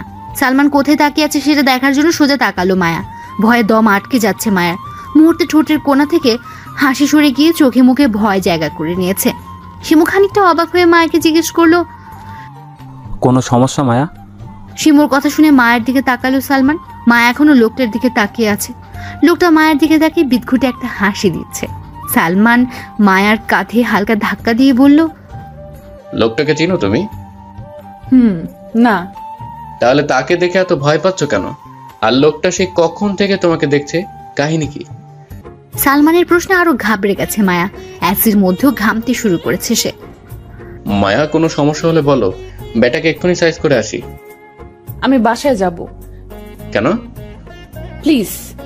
সালমান আর কথা বাড়িও না, বেচারি ভয় পাচ্ছে। ওকে জলদি বাসায় নিয়ে যাও, পরে ধীরে সুস্থে ঘটনা শুনতে পারবে। মায়াকে নিয়ে বেরিয়ে এসেছে সালমান। গাড়িতে শিমু বসে আছে। যাওয়ার পথে ওকে বাসার সামনে ড্রপ করে দিয়ে যাবে। মায়া বারবার ঘাড় ঘুরিয়ে পেছনে তাকাচ্ছে। লোকটা পিছু নিয়েছে ওর। সোহানকে খুব প্রয়োজন, এখন খুব বেশি প্রয়োজন। অতি দূর পিছু নিয়েছে। ওকে এক্ষুনি লুকাতে হবে। লুকানোর জায়গা পাচ্ছে না মায়া। হাত পা থর থর করে কাঁপছে। চোখে বারবার পানি এসে জমছে। মাথা ঘোরাতে শুরু করেছে মায়ার। মনে হচ্ছে দম বন্ধ হয়ে এক্ষুনি মারা যাবে। সোহানকে শক্ত করে ধরতে ইচ্ছে হচ্ছে, এতটাই শক্ত করে যেন অতীতটা ওদের মাঝে না আসতে পারে। নিজের রুমের দরজা আটকে ঘাটের এক কোনায় দেওয়ালের সাথে পিঠ ঠেসে বসে আছে মায়া। ফুপিয়ে কাঁদছে সে। ভয়ে কুকড়ে আছে পুরোপুরি ভাবে। কাঁপুনি এখন পর্যন্ত থামেনি। 40 থেকে 45 মিনিট আগে সোহানকে ফোন করেছিল মায়া। সোহান ফোন রিসিভ করে মায়ার ফোপানির আওয়াজ শুনতে পেল। মায়াকে সে শুধু এতটুকু বলতে শুনেছে, তুমি বাসায় আসো এক্ষুনি। লোকটা বাসার বাইরে দাঁড়িয়ে আছে, আমি ভয় পাচ্ছি। ব্যাস এতটুকু কথা শুনে সোহান তার মিটিং ফেলে দৌড়ে বেরিয়ে আসলো। বাসার বাইরে কে দাঁড়িয়ে আছে, কেন দাঁড়িয়ে আছে, কাহিনী কি, এসব কিছুই জানতে চাইলো না সোহান। আপাতত জানার কোনো ইচ্ছেও নেই। কানে শুধু একটা কথাই বাজছে, তুমি বাসায় আসো এক্ষুনি। সোহান এতটুকু বুঝতে পারছে মায়ার তাকে এখন খুব প্রয়োজন। সালমান বাইরে থেকে কয়েকবার মায়াকে ডেকেছে, কোনো উত্তর দেয়নি মায়া। রাস্তার প্রচন্ড জ্যাম ঠেলে ঠিক 48 মিনিট 13 সেকেন্ড পর সোহান বাসায় পা রাখলো। মায়ার রুমের দরজা ধাক খাচ্ছে সে। মায়া, আমি এসেছি, গেটটা খুলো। সোহানের গলার আওয়াজ পেয়ে জানে প্রাণ ফিরে এলো মায়ার। তড়িঘড়ি করে দৌড়ে গিয়ে গেট খুলে দিল মায়া। সোহানকে দেখে ঠোঁট ভেঙে বাচ্চাদের মতো কাঁদতে লাগলো সে। মায়াকে এভাবে কাঁদতে দেখে ওকে শক্ত করে জড়িয়ে ধরলো সোহান। এই মেয়ে, কাঁদছো কেন এভাবে? আসো, খাটে এসে বসো। সালমান, পানি নিয়ে আয় তো এক গ্লাস। মায়ের অবস্থা দেখে ভ্যাবাচাকা খেয়ে গেছে সোহান। পরিস্থিতি কি থেকে কি হয়ে গেল কিছুই মাথায় আসছে না সালমানের। মাথাটা চুলকাচ্ছে প্রচন্ড রকমে। বিশ্রী পরিস্থিতি তৈরি হয়েছে। গ্লাস হাতে নিয়ে মায়ের সামনে দাঁড়িয়ে আছে সালমান। সোহান বহুভাবে মায়াকে সামলাতে চাচ্ছে, কিন্তু কোনোভাবেই কুল কিনারা করতে পারছে না। মায়া কেঁদেই চলছে, একেবারে হেঁচকি তুলে ফেলেছে কাঁদতে কাঁদতে। এবার মেজাজ খারাপ হচ্ছে সোহানের, কিন্তু রাগ দেখানোটা হবে বোকামি। এমনিতে ভয়ে জান চলে যাচ্ছে মেয়েটার, এবার সোহান রাগ দেখালে তো একেবারে বেহুশ হয়ে যাবে। মায়া, আমার কিন্তু আর ভালো লাগছে না, তুমি বলবে কি হয়েছে? কোথায় গিয়েছিলি ওকে নিয়ে? শিমুর সাথে দেখা করাতে। কি হয়েছে ওখানে? একটা লোক মায়ার দিকে এমন ভাবে তাকিয়েছিল, মনে হচ্ছিল লোকটাকে মায়াকে চেনে। ওকে দেখে হাসছিল মিটমিট করে। মায়া লোকটাকে দেখার পর থেকে ওর অবস্থা নাজেহাল হয়ে গেছে। সোহানের বুঝতে বাকি লোকটা কে ছিল। মায়ের কাস্টমারদের মধ্যে কেউ একজন হবে হয়তো। সালমানকে এখান থেকে সরিয়ে দিতে হবে। মায়ের সাথে এক্ষুনি এ ব্যাপারে কথা বলাটা অতি জরুরি হয়ে দাঁড়িয়েছে। সালমান, তুই গ্লাসটা এখানে রেখে একটু তোর রুমে যা, আমি ওর সাথে কিছু কথা বলবো। শিওর। গ্লাসটা বেড সাইড টেবিলের উপর রেখে রুম থেকে বেরিয়ে গেল সালমান। যাওয়ার সময় গেটটা আটকে দিয়ে গেল। মায়ার গাল চোখ মুছে দিতে দিতে বলল, মায়া প্লিজ কান্নাটা থামাও। কে এসেছিল আমাকে বলো। ইমন। তোমার কাস্টমার? হ্যাঁ। এমন জমের মতো ভয় পাচ্ছ কেন লোকটাকে? সে খুব জঘন্য একজন মানুষ। এই লোকটা একদম শুরু থেকে আমার কাছে আসতো। মাঝে 8-9 মাস বিদেশে ছিল কি একটা কাজে। প্রতি সপ্তাহে কি যে অত্যাচার করতো সারাটা রাত ধরে, কাউকে বলে বোঝাতে পারবো না। আর কারো কাছে যেত না, শুধু আমার কাছে আসতো। জোনাকে অনেক টাকা হাতিয়েছে এই লোকের কাছ থেকে। বিদেশ যাওয়ার আগে লোকটা জোর করে তোমার কি আমার ভিডিও বানিয়ে নিয়ে গেছিল। কথাটা বলে আবার কাঁদতে লাগলো মায়া। ওর কাঁধে হালকা থাপ্পড় দিয়ে সোহান বলল, গাধার মতো কাঁদছো কেন? চুপ করো তো। ভিডিওটা করার পর আমাকে বলেছিল 7-8 মাস তো তোমাকে পাবো না, তাই ভিডিওটা নিয়ে যাচ্ছি। মেন্টালি সিক নাকি? বলতে পারেন অনেকটা তেমনই। ওনার আচরণগুলো কেমন যেন স্বাভাবিক ধাঁচের না। মায়ের খেলে মাথা থেকে ভূত নেমে যাবে। এসব ফালতু লোকের ভয় তুমি এভাবে কাঁদছো? আশ্চর্য, সে কি তোমাকে খেয়ে ফেলবে? ওর সাহস যে তোমাকে কিছু করার। দূর থেকে তোমাকে দেখতেই পারবে, এর চেয়ে বেশি কিছু করতে পারবে না। আপনি বুঝতে পারছেন না, লোকটা খুব খারাপ। বি স্ট্রং মায়া। তুমি ওই নষ্ট জায়গা থেকে এখানে এসেছো। এই সমাজে তোমার সার্ভাইভ করাটা এতটাও সহজ হবে না। তোমার অতীত কোনো না কোনোভাবে তোমার সামনে আসবেই, তুমি না চাইলেও আসবে। সিচুয়েশন হ্যান্ডেল করতে শিখো। আমি সবসময় তোমাকে সেভ করার জন্য থাকবো না, আমি তোমাকে সাপোর্ট দিতে পারবো, কিন্তু তোমার যুদ্ধ তোমাকে সামাল দিতে হবে। আগামীকাল তোমার দোকানের উদ্বোধন করব, তোমার উপর ব্যবসার ভার দিব। সেই তুমি যদি এভাবে ঘাবড়ে যাও তাহলে কিভাবে হবে? এভাবে ভয় পেলে তুমি কখনোই একটা নর্মাল লাইফ লিড করতে পারবে না, নিজের লাইফ ক্যারিয়ার কিছু সাজাতে পারবে না। Now it's your decision. তুমি কি আমাকে নিয়ে ভালোভাবে মাথা উঁচু করে বাঁচতে চাও, নাকি ভয় কুকড়ে বাকি জীবনটা কাটাতে চাও? উত্তর দাও মায়া। মাথা উঁচু করে বাঁচতে চাই। তাহলে এসব ইমন টিমন মাথা থেকে ঝেড়ে ফেলো। শুধু নিজের ক্যারিয়ার আর আমার দিকে কনসেন্ট্রেট করো। কে তোমার পিছু নিল, কে তোমাকে দেখে হাসলো, এসব ভেবে মাথা খারাপ করো না। চেহারার কি হাল করেছো? চোখ মুখ ফুলে একদম ভূতের মতো দেখাচ্ছে তোমাকে। যাও মুখ ধুয়ে আসো। কি হলো, যাও। চোখ মুছতে মুছতে ওয়াশরুমে চলে গেল মায়া। ওকে সান্ত্বনা দিলেও সোহান নিজেই শান্ত হতে পারছে না। মনের মধ্যে উসখুস চলছে ভিডিওটা নিয়ে। ভিডিওটা যেভাবে হোক ডিলিট করতে হবে, আর এই ইমনের একটা ব্যবস্থা করতে হবে যাতে মায়া নামক ভূত মাথা থেকে নেমে যায়। একটা দীর্ঘশ্বাস নিল সোহান। কেউ জানাজানি হওয়ার আগে পুরো ব্যাপারটা ধামাচাপা দেওয়ার ব্যবস্থা করতে হবে। বিকেলের লাল কমলা রঙের আলোটা মায়ার বেডরুমের একপাশের ডালিশে লেপ্টে আছে। তৈরি হচ্ছে মায়া। শাড়ির আঁচলটা টেনে ঠিক করে নিচ্ছে, আর সোহান ফ্লোরে হাঁটু ভেঙে বসে মায়ের শাড়ির কুচিগুলো ঠিক করে দিচ্ছে। আজ সকালে সোহান মার্কেট থেকে কিনে এনেছে শাড়িটা। লালের উপর কমলা পাড়ের তাঁতের শাড়ি। শাড়িটা দেখা মাত্র খুব মনে ধরেছিল ওর। চোখের সামনে মায়া ভেসে উঠছিল। কল্পনায় মায়াকে অপরূপ দেখাচ্ছিল, কিন্তু বাস্তবে সোহানের মনে হচ্ছে সে একটা পরী দেখছে। শাড়ির কুচি ঠিক করে খাটে বেশ আয়েশ করে বসলো সোহান। গালে হাত দিয়ে মায়ের কানে ঝুমকো পরে দেখছে। সোহানের এই মুহূর্তে মনে হচ্ছে মায়াকে নিয়ে কোথাও যাওয়ার দরকার নেই। মেয়েটাকে সামনে বসিয়ে রেখে সারা বিকেল সন্ধ্যা রাত পর্যন্ত ওকে দেখতে। ভাইয়া তোমরা রেডি? হ্যাঁ রেডি। বের হয়ে চলো। হ্যাঁ এসছি।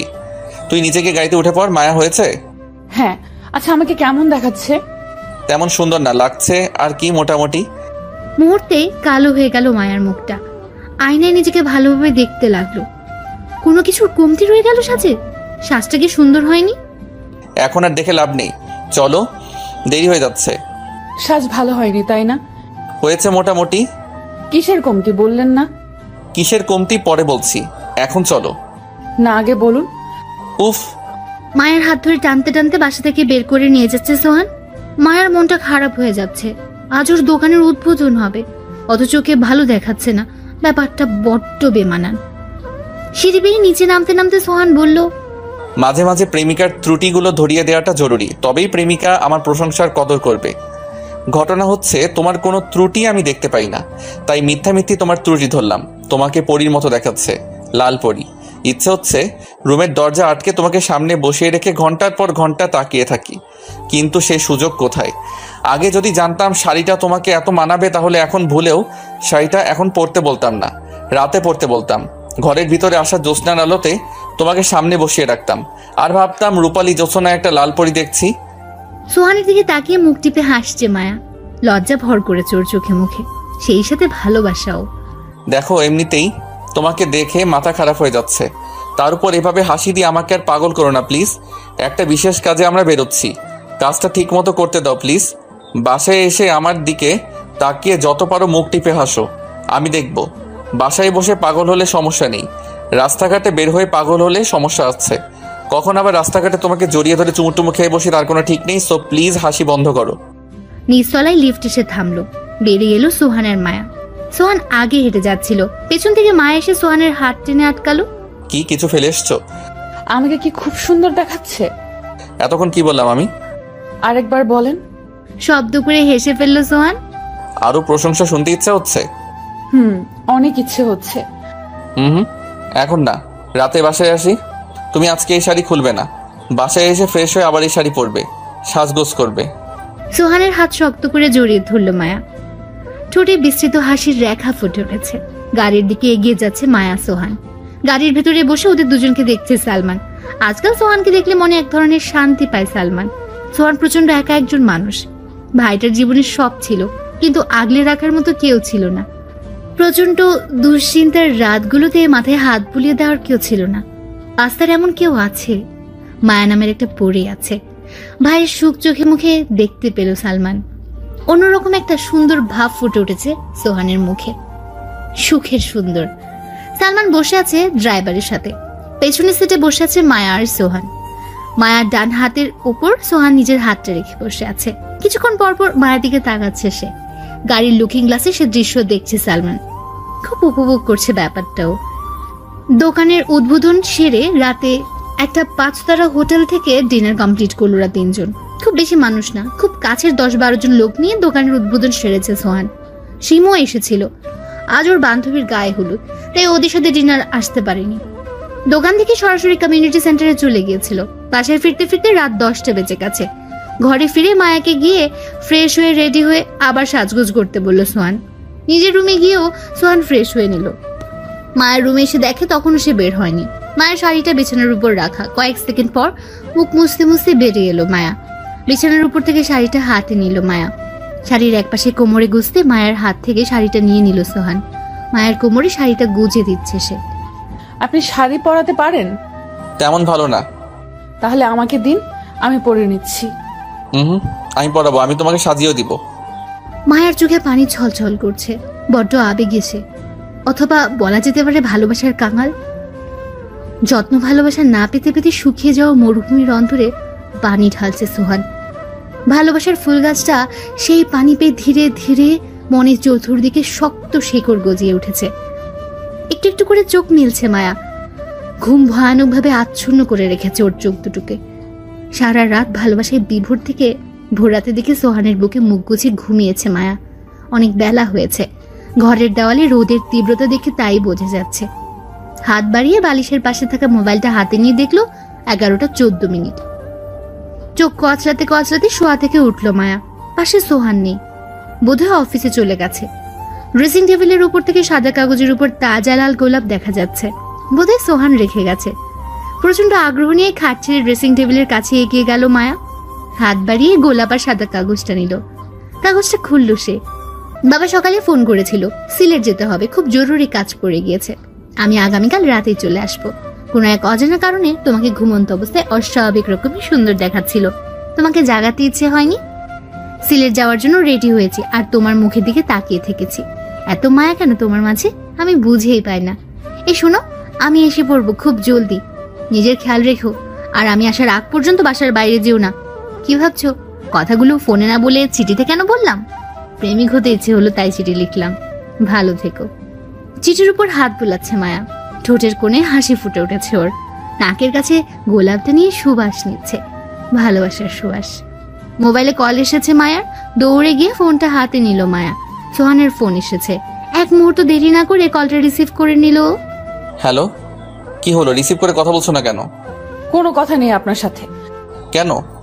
একে তো আমাকে ফেলে চলে গেলেন, অথচ আমাকে একটা বার জাগানোর প্রয়োজন মনে করলেন না। তোমাকে জাগাতে ইচ্ছা হয়নি একদম, বিশ্বাস করো। আপনার উচিত ছিল আমাকে ডেকে তোলা। আপনাকে একটা বার জড়িয়ে ধরতাম। দুদিন তো আপনাকে জড়িয়ে ধরতে পারবো না। জড়িয়ে ধরতে ইচ্ছে হচ্ছে খুব। তাহলে চলে আসি এক্ষুনি। না, কাজ শেষ করে ঢাকা আসেন, এরপর পুরো একদিন সময় শুধু আমার, অন্য কাউকে দিতে পারবেন না। একদিন না, দুদিন তোমার জন্য পুরোপুরি বরাদ্দ থাকবে। ও, একটা কথা তো জিজ্ঞেস করলাম না, আপনি পৌঁছে গেছেন? হ্যাঁ, চলে এসেছি, আধা ঘন্টা হয়ে গেল। নাস্তা? এই মায়া, আমার ক্লায়েন্ট কল করছে, পরে কথা বলছি। কলটা কেটে দিল সোহান। চিঠিটা এখনো মায়ের হাতে। কি যেন একটা আছে এই চিঠিটাতে, নেশা জাতীয় কিছু একটা। মায়া যতবার চিঠিটা হাতে নিচ্ছে ততবার মনে হচ্ছে ওর শরীরে তাল হারাচ্ছে, মাথাটা ঝিমঝিম করছে। কলিং বেল বাজছে বাসার। রতন গিয়ে দরজা খুলে দিয়েছে। মায়া বেরিয়ে এসেছে নিজের রুম থেকে। মেইন ডোর দিয়ে ড্রয়িং রুমে ঢুকছেন একজন বয়স্ক লোক। লোকটা মায়ের পরিচিত, এর আগে মানুষের ছবি দেখেছে ও। উনি সোহানের বাবা। মায়াকে পা থেকে মাথা পর্যন্ত দেখছেন উনি। দাঁড়িয়ে আছো কেন? বসো এখানে।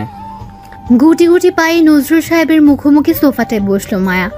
মাথার উপরে ফুল স্পিডে ফ্যান চলছে, তবু কানের পাশ দিয়ে ঘাম বেয়ে বেয়ে পড়ছে মায়ার। পানি খাবে মায়া?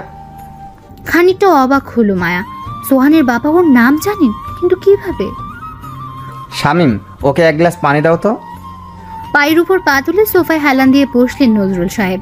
মায়ের দিকে পানির গ্লাস এগিয়ে দিল শামিম। গ্লাসটা হাতে নিয়ে বসে আছে মায়া। হাতে থাকা গ্লাসটা হালকা কাঁপছে। নজরুল সাহেব ঠান্ডা হাসি দিয়ে জিজ্ঞেস করলেন, তুমি হয়তো বা ভাবতে পারো হুট করে আমি এখানে কেন?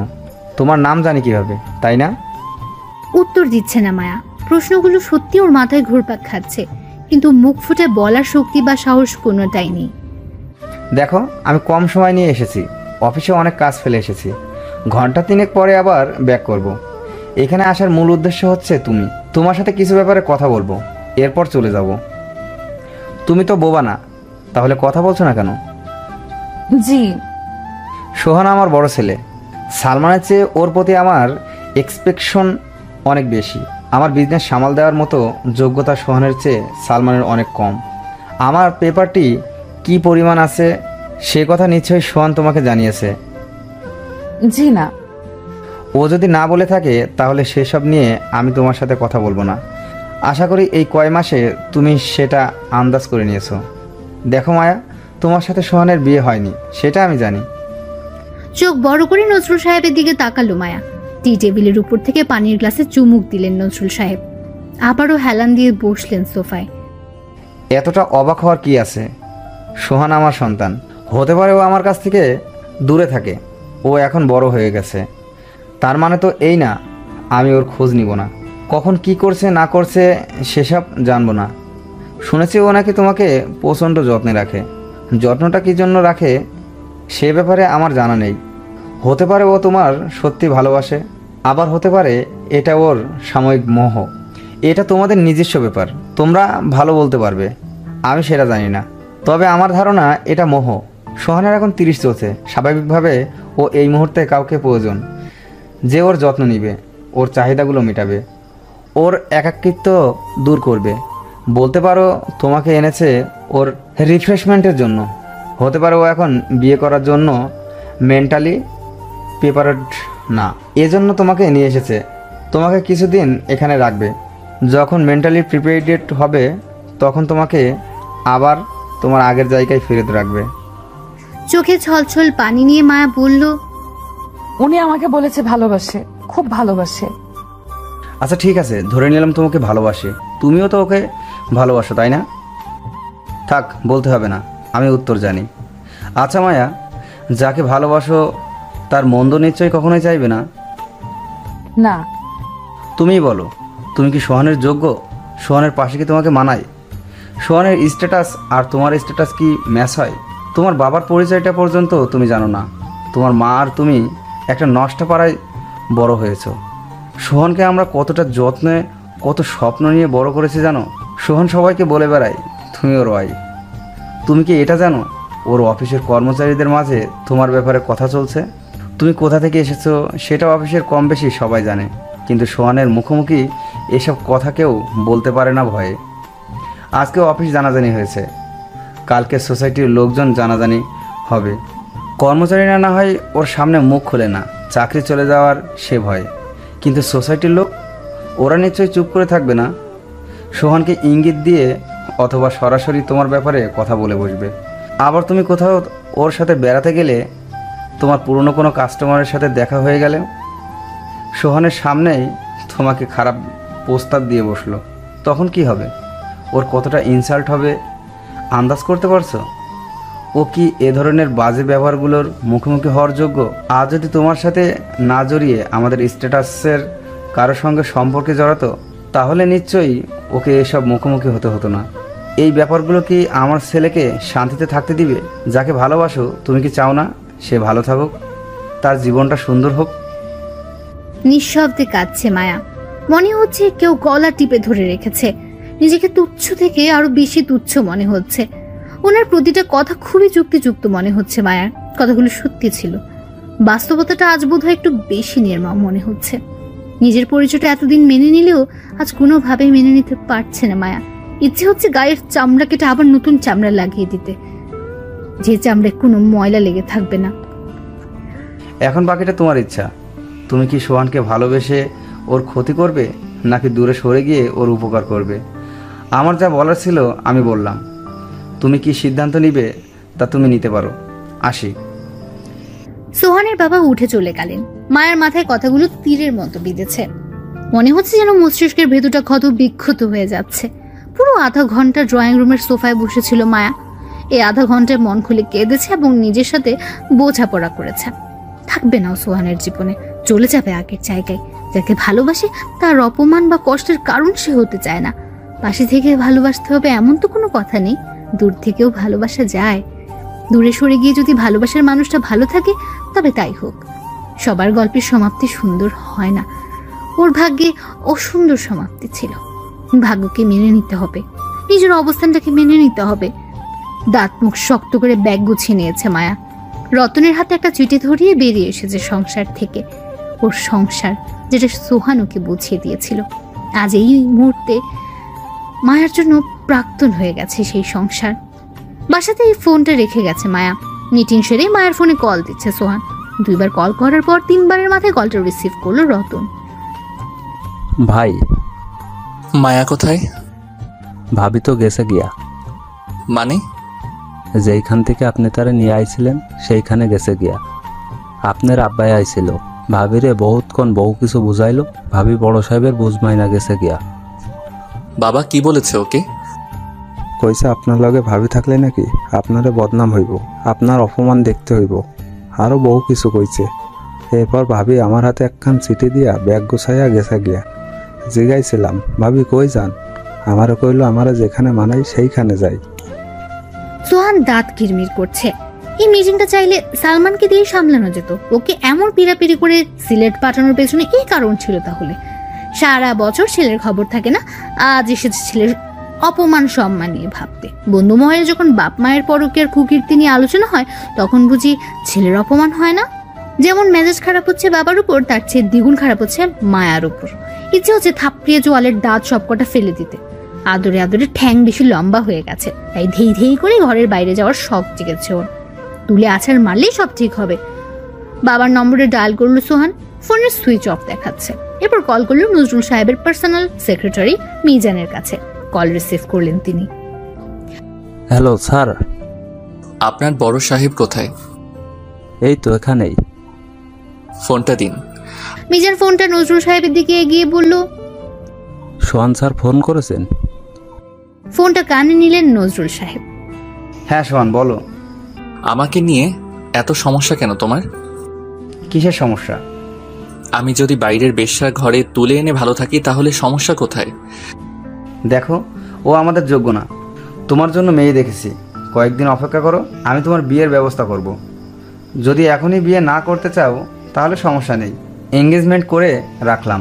মেয়ের সাথে ঘুরবে ফিরবে, চাইলে লিভ টুগেদারও যেতে পারো, সেটা তোমরা বুঝে নিও। মায়ার সাথে লিভ টুগেদার ছিলাম, সেটাতে সমস্যা কি? তুমি কি নিজের স্ট্যাটাস ভুলে গেছো? ওই মেয়েটা প্রফেশনাল প্রস্টিটিউট, তুমি কেন ওর পিছনে ছুটছো? তুমি আন্দাজ করতে পারো না সোসাইটির এই মেয়েকে নিয়ে তোমার কতটা হেনস্থার হতে হবে? যতটুকু সম্মান তোমার আছে পুরোটা তোমাকে হারাতে হবে। আমি ছোটবেলা থেকে হেনস্থা হয়ে আসছি। তোমার আর মায়ের পরকীয়ার ব্যাপারটা এমন কোনো মানুষ বাদ নেই যে জানে না। তুমি যে আমার বয়সী মেয়ের সাথে বিগত 7 বছর যাবৎ ঘুরছো, সেটা কি? এর আগে আরও 2 মহিলার সাথে প্রেম করেছো, ইচ্ছা মতো টাকা পয়সা লুটিয়েছ। তুমি ভালো, যাদের সাথে ঘুরো তারা ভালো, তারাও প্রস্টিটিউট। পার্থক্য এতটুকুই, তোমরা সেক্স করো 5 স্টার হোটেলে বা কোনো ডুপ্লেক্স ভিলায়, আর মায়ারা সেক্স করে পুরান ভাঙাচোরা বিল্ডিং বা টিনের ঘরে। তোমরা ওই মেয়েদের পিছনে লাখ টাকা ঢালো প্রতি মাসে, মায়েরা পায় 2-3 হাজার করে। আর মায়ের পরকীয়ার কথাও কম বেশি সবাই জানে। এগুলি নিয়ে সোসাইটির লোকজন, ফ্রেন্ড সার্কেলে কম কথা শুনিনি। আর আমি কি দুধে ধোয়া তুলসী পাতা? মায়ার আগেও 3-4টার সাথে ফিজিক্যাল রিলেশন ছিল আমার। সেই হিসাব করতে গেলে মায়া আর আমার মধ্যে কোনো পার্থক্য নেই। ও আমার জীবনে আসার পর থেকে মনে হয়েছে, হ্যাঁ আমি বেঁচে আছি, আমি নিঃশ্বাস নিতে পারছি, শান্তির ঘুম ঘুমাতে পারছি। প্লিজ এই শান্তিটুকু আমার কাছ থেকে কেড়ে নিও না। যদি তোমার বা মায়ের কোনো সমস্যা থাকে মায়াকে মেনে নিতে, বা তোমাদের যদি মনে হয় মায়ার কারণে বা তোমাদের অপমান হতে হবে, তাহলে ঠিক আছে, আমি আমার মায়াকে নিয়ে অন্য কোথাও চলে যাব। তোমাদের ফ্যামিলিতে আমি কখনো পা দিব না। ধরে নিও সোহান নামের কেউ তোমাদের জীবনে কখনো ছিলই না। দেখো সোহান, তুমি খুব ভালো করেই জানো আমি তোমাকে ছাড়া অচল। বিজনেসটা তোমাকে ছাড়া আমি মেনটেন করতে পারবো না। সালমানের হাতে দায়িত্ব দেওয়া মানে ব্যবসাটাকে মাঝ সমুদ্রে ভাসিয়ে দেওয়া। তুমি যত যাই করো না কেন, তোমার সাথে যেভাবে পারি আমি রিলেশন টিকিয়ে রাখবো। তাই হয়তো আজ এভাবে বলার সাহস পাচ্ছ। যাই হোক, বড় হয়েছো, যথেষ্ট বুদ্ধিমান ছেলে তুমি। তুমি যদি ওই মেয়েকে নিয়ে তুমি সিরিয়াস হয়ে থাকো তাহলে বিয়ে করে নাও। আমি চট্টগ্রামে রিসেপশন পার্টি অ্যারেঞ্জ করি। ঢাকায় তো সবাইকে বলে বেড়াচ্ছ তুমি বিয়ে করেছো। রিলেটিভরা তোমার বিয়ের খবর শুনলে বলবে পার্টি দেয়নি কেন। মায়ের কথা তোমাকে কে বলেছে? এক ক্লায়েন্ট বলল কোনো পার্টিতে নাকি মায়াকে দেখেছে, বলল তুমি নাকি বউ নিয়ে গেছো। তখনই খটকা লেগেছিল। বিয়ে করলে তো আমাদের অবশ্যই জানাতে। খবর নিলাম ম্যানেজারের কাছ থেকে। ম্যানেজার সব বলল। মায়াকে কি করে, অফিসে কোনো এক এমপ্লয়ার নাকি বাকি এমপ্লয়ারদের বলে বেড়াচ্ছে মায়া কী করতো। সেখান থেকে ম্যানেজার জানতে পেরেছে। দেখো, তুমি যদি ওকে নিয়ে বাকি লাইফ কাটাতে চাও তাহলে মায়ের অতীত ধামাচাপা দেওয়ার ব্যবস্থা করো। কোনোভাবে এসব কথা তোমার মা, রিলেটিভ কাউকে জানতে দেওয়া যাবে না। হ্যাঁ, সেটা আমি দেখছি। তোমার বোধহয় আমাদের উপর অনেক ক্ষোভ, তাই না? ক্ষোভ রেখে লাভ কি? তোমরা কি আমার জন্য যার যার পরকীয়া ছেড়ে দিবে? সালমান আর আমি ছোট থেকে অবহেলা পেয়ে বড় হয়েছি, মানুষ হয়েছি বাড়ির কাজের লোকদের হাতে। থাক বাবা, সেসব আমি আর বলতে চাই না। আমি জাস্ট শান্তি চাই। আর তুমি আজকের কাজটা খুব বেশি জঘন্য করেছ। মেয়েটা চলে গেছে, প্লিজ ফের কখনো এ ধরনের কথা মায়াকে বলবে না। ওকে নিয়ে সমস্যা থাকলে আমাকে বলো, ওকে নিয়ে আমি দূরে চলে যাব। রাখি। কলটা কেটে দিল সোহান। সামনে বসা ছিল জাহিদ। সে জানে এখনই সোহানুকে প্লেনের টিকিট বুক করতে বলবে। জাহিদ ফোনে কথা চলাকালীন অবস্থাতে টিকিট বুক করে ফেলেছে। জাহিদ? জি স্যার। খোঁজ নিয়ে দেখো তো টিকিট আছে কিনা, ঘন্টা 2 পরে। আছে স্যার, বুক করে ফেলেছি। তামাম দুনিয়াতে তুমি একজন মানুষ যে কিনা আমি কিছু বলার আগেই আমার মনের কথা বুঝে ফেলো। মায়ার সাহসটা চিন্তা করো একবার। ও ওই জায়গায় আবার চলে গেছে। ছোট লোকের বাচ্চা, বেশি আদর করেছি তো তাই আদরের মর্ম দিল না। আচ্ছা, টিকিট পেলে কেমন করে? ভাগ্য ভালো ছিল স্যার, 3টা সিট খালি ছিল, 2টো সিট বুক করে নিয়েছি। চলো তাহলে এয়ারপোর্টে যাই। জি স্যার। এয়ারপোর্টে যাওয়ার পথে সালমানকে কল করলো সোহান। ফোনে শুধু এতটুকু বলল, 2 ঘন্টার মধ্যে ঢাকা এয়ারপোর্টে থাকো, আমি আসছি। শোনো জাহিদ, আমি মায়াকে আজই বিয়ে করব। তুমি ওদের এলাকার মসজিদের মুয়াজ্জিন বা ইমাম যাকে পাও নিয়ে আসবে, আর আমি গাড়ি নিয়ে সরাসরি মায়ার গলিতে যাব। জি স্যার। ঢাকায় এসে পৌঁছেছে জাহিদ আর সোহান। গাড়িতে উঠে বসেছে মায়ার গলির উদ্দেশ্যে। সাথে সালমানও আছে। ইতিমধ্যে 4-5 বার সোহানকে জিজ্ঞেস করে ফেলেছে আমরা কোথায় যাচ্ছি। উত্তরে কিছুই বলেনি সোহান। বিরক্ত লাগছে সালমানের। এবার বেশ চেঁচিয়ে জিজ্ঞেস করলো, যাচ্ছি কোথায় আমরা, বলতে পারছো না? তোকে কিছু কথা বলবো, মন দিয়ে শুনবি। কি? মায়াকে আমি বিয়ে করিনি। চোখ বড় হয়ে গেছে সালমানের। সেই সাথে কপালের মাঝেও কয়েকটা ভাঁজ পড়ে গেছে। তাহলে মায়া কি হয় তোমার? আগে আমাকে কথা শেষ করতে দে, এরপর কথা বলিস। মায়া আসলে নর্মাল কোনো মেয়ে না, ও একজন প্রফেশনাল প্রস্টিটিউট ছিল জন্মসূত্রে। আমি ওকে ওই পাড়া থেকে মোটা অঙ্কের টাকা দিয়ে আমার কাছে নিয়ে এসেছিলাম। ওর কাছে আমি প্রচণ্ড শান্তি পাই, ভালোবাসি খুব। আমি চাই ও আর 10টা নর্মাল মেয়েদের মতো লাইফ লিড করুক। ওকে পুরো সম্মানটুকু দিতে চাই। সালমান আমার উপর খুব মেজাজ খারাপ হচ্ছে, তাই না? আমার এই মুহূর্তে কিভাবে রিয়াক্ট করা উচিত ভেবে পাচ্ছি না। আজ 11:30টার দিকে বাবা এসেছিল। বাবা মায়ার সম্পর্কে সব জেনে গেছে। এখানে এসে ওকে অনেক ধরনের কথা শুনিয়েছে, তাই ও চলে গেছে। এখন আমি যাচ্ছি ওর পাড়াতে। আজই ওকে বিয়ে করব। তুই আমার ভাই, তাই তোকে নিয়ে যাচ্ছি। আর কেউ থাকুক বা না থাকুক, আমি চাই তুই আমার সামনে থাক বিয়ের সময়। ও, আমি তো 9টার দিকে চলে গেলাম শিমুর সাথে দেখা করতে, তাই বাবা আসার খবর জানি না। সত্যিটা জানার পর মায়াকে মেনে নিতে তোর অসুবিধা হবে, তাই না? তুমি ওকে নিয়ে খুশি তো? আমাকে দেখে বুঝিস না? ব্যাস, তুমি আমাকে কিচ্ছু বলনি, আমিও কিছু শুনিনি। মায়া কোথা থেকে এসেছে সেসব আমার জানার দরকার নেই। ও কেমন সেটা জানার দরকার, আর সেটা আমি জানি। আজকের পরেই ব্যাপারে কোনো কথা আমি শুনতে চাই না, তুমিও বলবে না। এতদিন ওর সাথে আমার সম্পর্ক যেমন যাচ্ছিল তেমনই থাকবে। সোহানের চোখে মুখে স্বস্তি ফুটে উঠেছে। পরম যত্নে ছোট ভাইয়ের মাথায় হাত বুলিয়ে দিল সে। বাবার সাথে কথা হয়েছে? কি বলেছ? যা শোনানো অতি জরুরি ছিল তাই শুনিয়েছি। বাবা কি বললো? মায়াকে নিয়ে চলে যাব বলার পর বলল, এভাবে না থেকে বিয়ে করো, আমি পার্টির অ্যারেঞ্জ করি। ঘাবড়ে গেছে। তোমার জিদ কেমন তা তো জানা আছে। তো খালি হাতে বিয়ে করবে? বিয়ে শাড়ি জুয়েলারি কিছু কিনে নিয়ে যাও। ওই বেইমানের জন্য একটা সুতাও নিব না। যেটা পড়ে আছে সেটা পরেই বিয়ে করবে। এত খেপে আছো কেন? ঠান্ডা হও, আজ তোমার বিয়ে।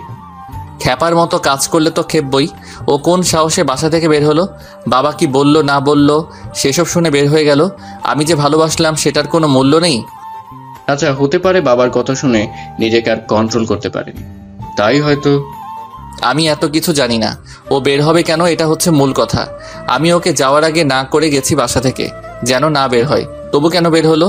আমি কি কুকুর বিড়াল? আমার কোনো দাম নেই? সালমান জানে মায়ের উপর ঝাল মেটানোর আগ পর্যন্ত সোহান ঠান্ডা হবে না, তাই সে চুপ করে গেল। মায়ার পাড়াতে এসে গাড়ি থামলো। জাহিদ নেমে চলে গেল পাশের গলিতে, ওখানে মসজিদ থেকে হুজুর নিয়ে আসতে। সোহান আর সালমান সেই গলি দিয়ে হেঁটে ভেতরের দিকে যাচ্ছে। এমন সরু গলিতে গাড়ি নিয়ে ঢোকা সম্ভব না, তাই গাড়িটা গলির মাথাতে ড্রাইভারকে বসিয়ে রেখে এলো সাহান। জানালার পাশে বসে আছে মায়া, সেই প্রথম দিনের মতো যেখানে সোহানুকে প্রথমবারের মতো দেখেছিল। নিচে থেকে মায়ার দিকে নজর পড়লো সোহানের। আজ আর সেদিনের মতো মুগ্ধতা তৈরি হচ্ছে না, মেজাজ চরম থেকে চরম স্তরে পৌঁছে যাচ্ছে। ইচ্ছে হচ্ছে এই মুহূর্তে চুলের মুঠিতে ধরে হেঁচড়াতে হেঁচড়াতে নিচে নিয়ে আসতে। সালমানকে নিচে দাঁড় করিয়ে সোজা দোতলার মায়ের রুমে চলে গেল সোহান। সজোরে ধাক্কা দিয়ে মায়ের রুমের দরজাটা খুললো। আওয়াজ পেয়ে চমকে উঠলো মায়া। পিছনে শুয়েছিল মায়ের মা বিউটি। এভাবে সোহানকে ঘরে ঢুকতে দেখে শোয়া থেকে লাফিয়ে উঠে বসলেন। মায়ের দিকে এমন ভাবে সোহান তাকিয়ে আছে যেন মনে হচ্ছে ওকে এই মুহূর্তে জ্যান্ত মাটিতে পুঁতে ফেলবে। চোখ জোড়া প্রচন্ড রাগে লাল হয়ে আছে সোহানের, আর মায়ের চোখ লাল হয়ে গেছে অনবরত কাঁদতে কাঁদতে। সোহানকে দেখে কান্নার মাত্রা আরো বেড়ে গেছে ওর। সোহান এগিয়ে এসে মায়ের ডান হাত ধরে হ্যাচকা টান দিয়ে বলল, নিচে চল। বাবা, আপনি আমার মায়াটারে কই নিয়ে যাইবেন? কোনো কথা বলবেন না আপনি। মোটা অঙ্কের টাকার বিনিময়ে আপনার মেয়েকে আমার দায়িত্বে নিয়েছি, অতএব আমাদের মাঝে কোনো ধরনের কোনো কথা আপনি বলবেন না। ওই তুই নাম। হাত ছাড়েন। কি? আবার বল। হাত ছাড়েন। এবার মায়ার দু হাতের বাহু ধরে টেনে খাট থেকে নামালো সোহান। কোলে তুলে নিল মায়াকে। মায়ের বাম হাতে ছোট একটা কাচের বোতল দেখা যাচ্ছে। সোহান জানে এটা কিসের বোতল। চাইলে এখনই এই বোতল হাতে নেওয়ার অপরাধে ওর হাত ভেঙে দিতে পারত, তবে সে এমন কিছুই করবে না। বিয়েটা হোক, এরপর বাসায় নিয়ে ওকে জন্মের শিক্ষা দেবে। সিঁড়ি বেয়ে নিচে নামছে মায়াকে নিয়ে। মায়া লাগাতার চেঁচামেচি করে যাচ্ছে, আমাকে ছাড়ুন। অন্যান্য ঘরগুলো থেকে মেয়েরা বেরিয়ে এসেছে তামাশা দেখার জন্য। তাদের কাছে মনে হচ্ছে যেন সিনেমা দেখছে। সোহানের পিছু পিছু বাকিরাও নেমে আসছে শেষ অবধি কি হয় দেখার জন্য। জোনাকি সেখানে বসে কাস্টমারদের সাথে দরদাম ঠিক করে। সেখানে মায়াকে নিয়ে ঢুকলো সোহান। জোনাকি সোফায় দুপা উঠিয়ে পাঞ্জে উঠছে আর পুরোনো দিনের গান শুনছিল। হাওয়া মে উড়তা যায় মেরে লাল দুপট্টা মলমল কা। সোহানকে দেখে দুপা নিচে নামিয়ে বসলো, পানির পিক ডানিতে ফেলে বলল, কোনো সমস্যা? মায়াডারে এমনি কোলে নিয়ে আইলেন যে? ও পালিয়ে এসেছে বাসা থেকে, তাই আজ ওকে বিয়ে করব, যাতে আর কোথাও ছুটতে না পারে। মায়ার রেগুলার কাস্টমার কারা ছিল ওদের নাম ঠিকানা সব রেডি করো, কাগজে লিখে আমাকে দাও। আর আরেকটা ছেলে আছে, ওর কাছে নাকি মায়ার ভিডিও আছে। ওই ছেলের অ্যাড্রেস অতি জরুরি, ওরটা সবার আগে আমাকে ব্যবস্থা করে দিবে। কি রে ভিডু স্যার? ওই যে নীল ভিডু। কি নীল ভিডিও কি? ওই যে কুকামের ভিডিও করে না ওইগুলা। ও হ্যাঁ, ওগুলা। চিন্তা করেন না, পাইয়া যাইবেন। টাকা লাগবে? না, যেই টাকা দিছেন তাতেই চলবো। সেমনি দুপুরে আইছে, পরেই কইছিলাম তোরে এই জায়গায় রাখবো না। স্যার অনেকটি টাকা দিছে আমারে। তুই যে পালাইয়া আইসোস, তোরে আবার ধইরা নিয়ে যাইবো দেখিস। সে তোরে ভালোবাসে, পুরুষ মানুষের চোখ দেখলেই বুঝতে পারি। সে তোরে খালি ব্যবহারের লাইগা নেয় নাই, বিউটিও অনেকক্ষণ বুঝাইছে। সেমনি খালি এক কথাই কয়, একটা রাতেই তো, এরপর সব ঝামেলা শেষ হয়ে যাইব। ওর ঝামেলা শেষ করাচ্ছি আমি। পিছন থেকে জাহিদ এসে ডাক দিল সোহানকে। স্যার। ঘাড় ঘুরিয়ে তাকিয়ে দেখে সালমান আর জাহিদ দাঁড়িয়ে আছে, সাথে একজন হুজুর। দেখে মনে হচ্ছে সুযোগ পেলে এখন এখান থেকে দৌড়ে পালাবে। বিয়ে কি উনি করাবে? জি স্যার। শুরু করেন। বিবাহ প্রক্রিয়া শুরু করে দিয়েছেন কাজী। আপাতত তিনি মায়ের মুখের দিকে তাকিয়ে আছেন কবুল শোনার জন্য। মায়া মুখে কুলুপ এঁটে রেখেছে। সোহান খুব পিড়াপিড়ি করছে কবুল বলার জন্য। হাতের বিষের বোতলটা খুলে সোহানকে বলল, আমাকে একদম জোর করতে আসবা না, আর নয়তো আমি বিষ খেয়ে মারা যাব। মায়ের গালে কষে থাপ্পড় লাগালো সোহান। থাপ্পড় এতটাই জোরে ছিল যে তাল সামলাতে না পেরে ফ্লোরে পড়ে গেল। হাত থেকে বিষের বোতলটা ছিটকে পড়ে গেল। হাত ধরে আবার টেনে তুলল সোহান। কবুল বলবি নাকি আবার থাপ্পড় খাবি? কবুল। বিয়ে সেরে মাত্রই বাসায় ফিরেছে ওরা। মায়াকে নিজের রুমে যাওয়ার জন্য ইশারা দিল সোহান। চুপচাপ মাথা নিচু করে রুমে চলে গেল মায়া। সালমানও চলে গেল নিজের রুমে। খানিক্ষণ বিশ্রাম করবে তাই। বড় একটা দীর্ঘশ্বাস ছেড়ে সোফায় গা ছেড়ে হেলান দিয়ে বসলো সোহান। প্রচন্ড পানির পিপাসা লেগেছে ওর। মনে হচ্ছে পুরো এক জগ বরফ ঠান্ডা পানি এখনই শেষ করে ফেলবে। রতনকে ডেকে এক গ্লাস ঠান্ডা পানি দিতে বলল সোহান। চোখ বন্ধ করে সোফার উপর ঘাড় ফেলে বসে আছে সে। কিছুক্ষণ পর পানি নিয়ে এলো রতন। এক গ্লাস পানি খাওয়ার পর আবার আরেক গ্লাস পানি চাইলো সোহান। রতন ফের এক গ্লাস পানি এনে দিল সোহানকে। একটু পরপর থেমে থেমে পানি খাচ্ছে সোহান। রাতের রান্না হয়েছে? না ভাই, তরকারি কাটটা রেডি করতেছি। রান্না করতে হবে না, টাকা দিচ্ছি, বাহির থেকে খাবার কিনে আনো। আচ্ছা। মায়ার চিঠিটা কোথায়? আমার ঘরে। নিয়ে আসো। আচ্ছা। পা থেকে মোজাগুলো খুলে সোফার পাশে ফ্লোরে ছুঁড়ে মারল সোহান। হালকা গরম পানিতে গোসল করাটা এই মুহূর্তে অতি জরুরি বলে মনে হচ্ছে। তবে তার চেয়ে আরো বড় জরুরি কাজটা হলো মায়াকে শায়েস্তা করা। ভাই চিঠি। চিঠিটা হাতে নিল সোহান। খুব বেশি বড় না, মাত্র 4 লাইনের চিঠি। আমি তোমায় না দেখি তুমি আমার না হও, আমি যত দূরে যাই চলে তুমি কাছে রও। পানি খাওয়ার পর রাগ কিছুটা স্মিত হয়ে এসেছিল। চিঠি পড়ার পর মনে হলো সেই রাগের আগুনে কেরোসিন পড়েছে। হাতের মুষ্টিতে চিঠিটা নিয়ে দুমড়ে মুচড়ে ফেলেছে সোহান। পায়ের কাছে বাসায় পরা রাবারের স্যান্ডেলগুলো পড়েছিল। একটা স্যান্ডেল হাতে নিয়ে মায়ার রুমে গেল সোহান। মায়া বারান্দায় দাঁড়িয়ে বাহিরে তাকিয়ে আছে।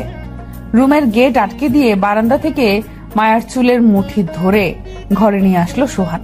পায়ের স্যান্ডেল দিয়ে এলো পাথারি ভাবে পেটাচ্ছে মায়াকে। কবি হবি তুই?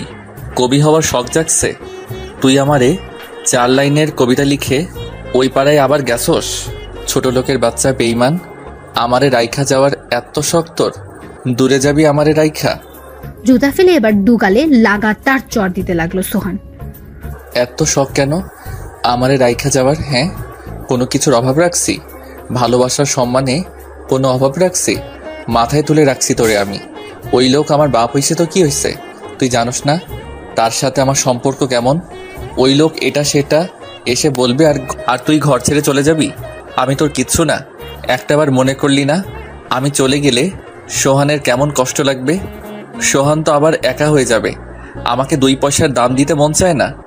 আমার কষ্ট হয় না? আমি মানুষ না? আমার কি কোনো ফিলিংস নাই? ওই লোক তোরে কি বললো না বললো ওইটা তোর কাছে মূল্য, আর আমার ফিলিংস ওইটা মূল্য না?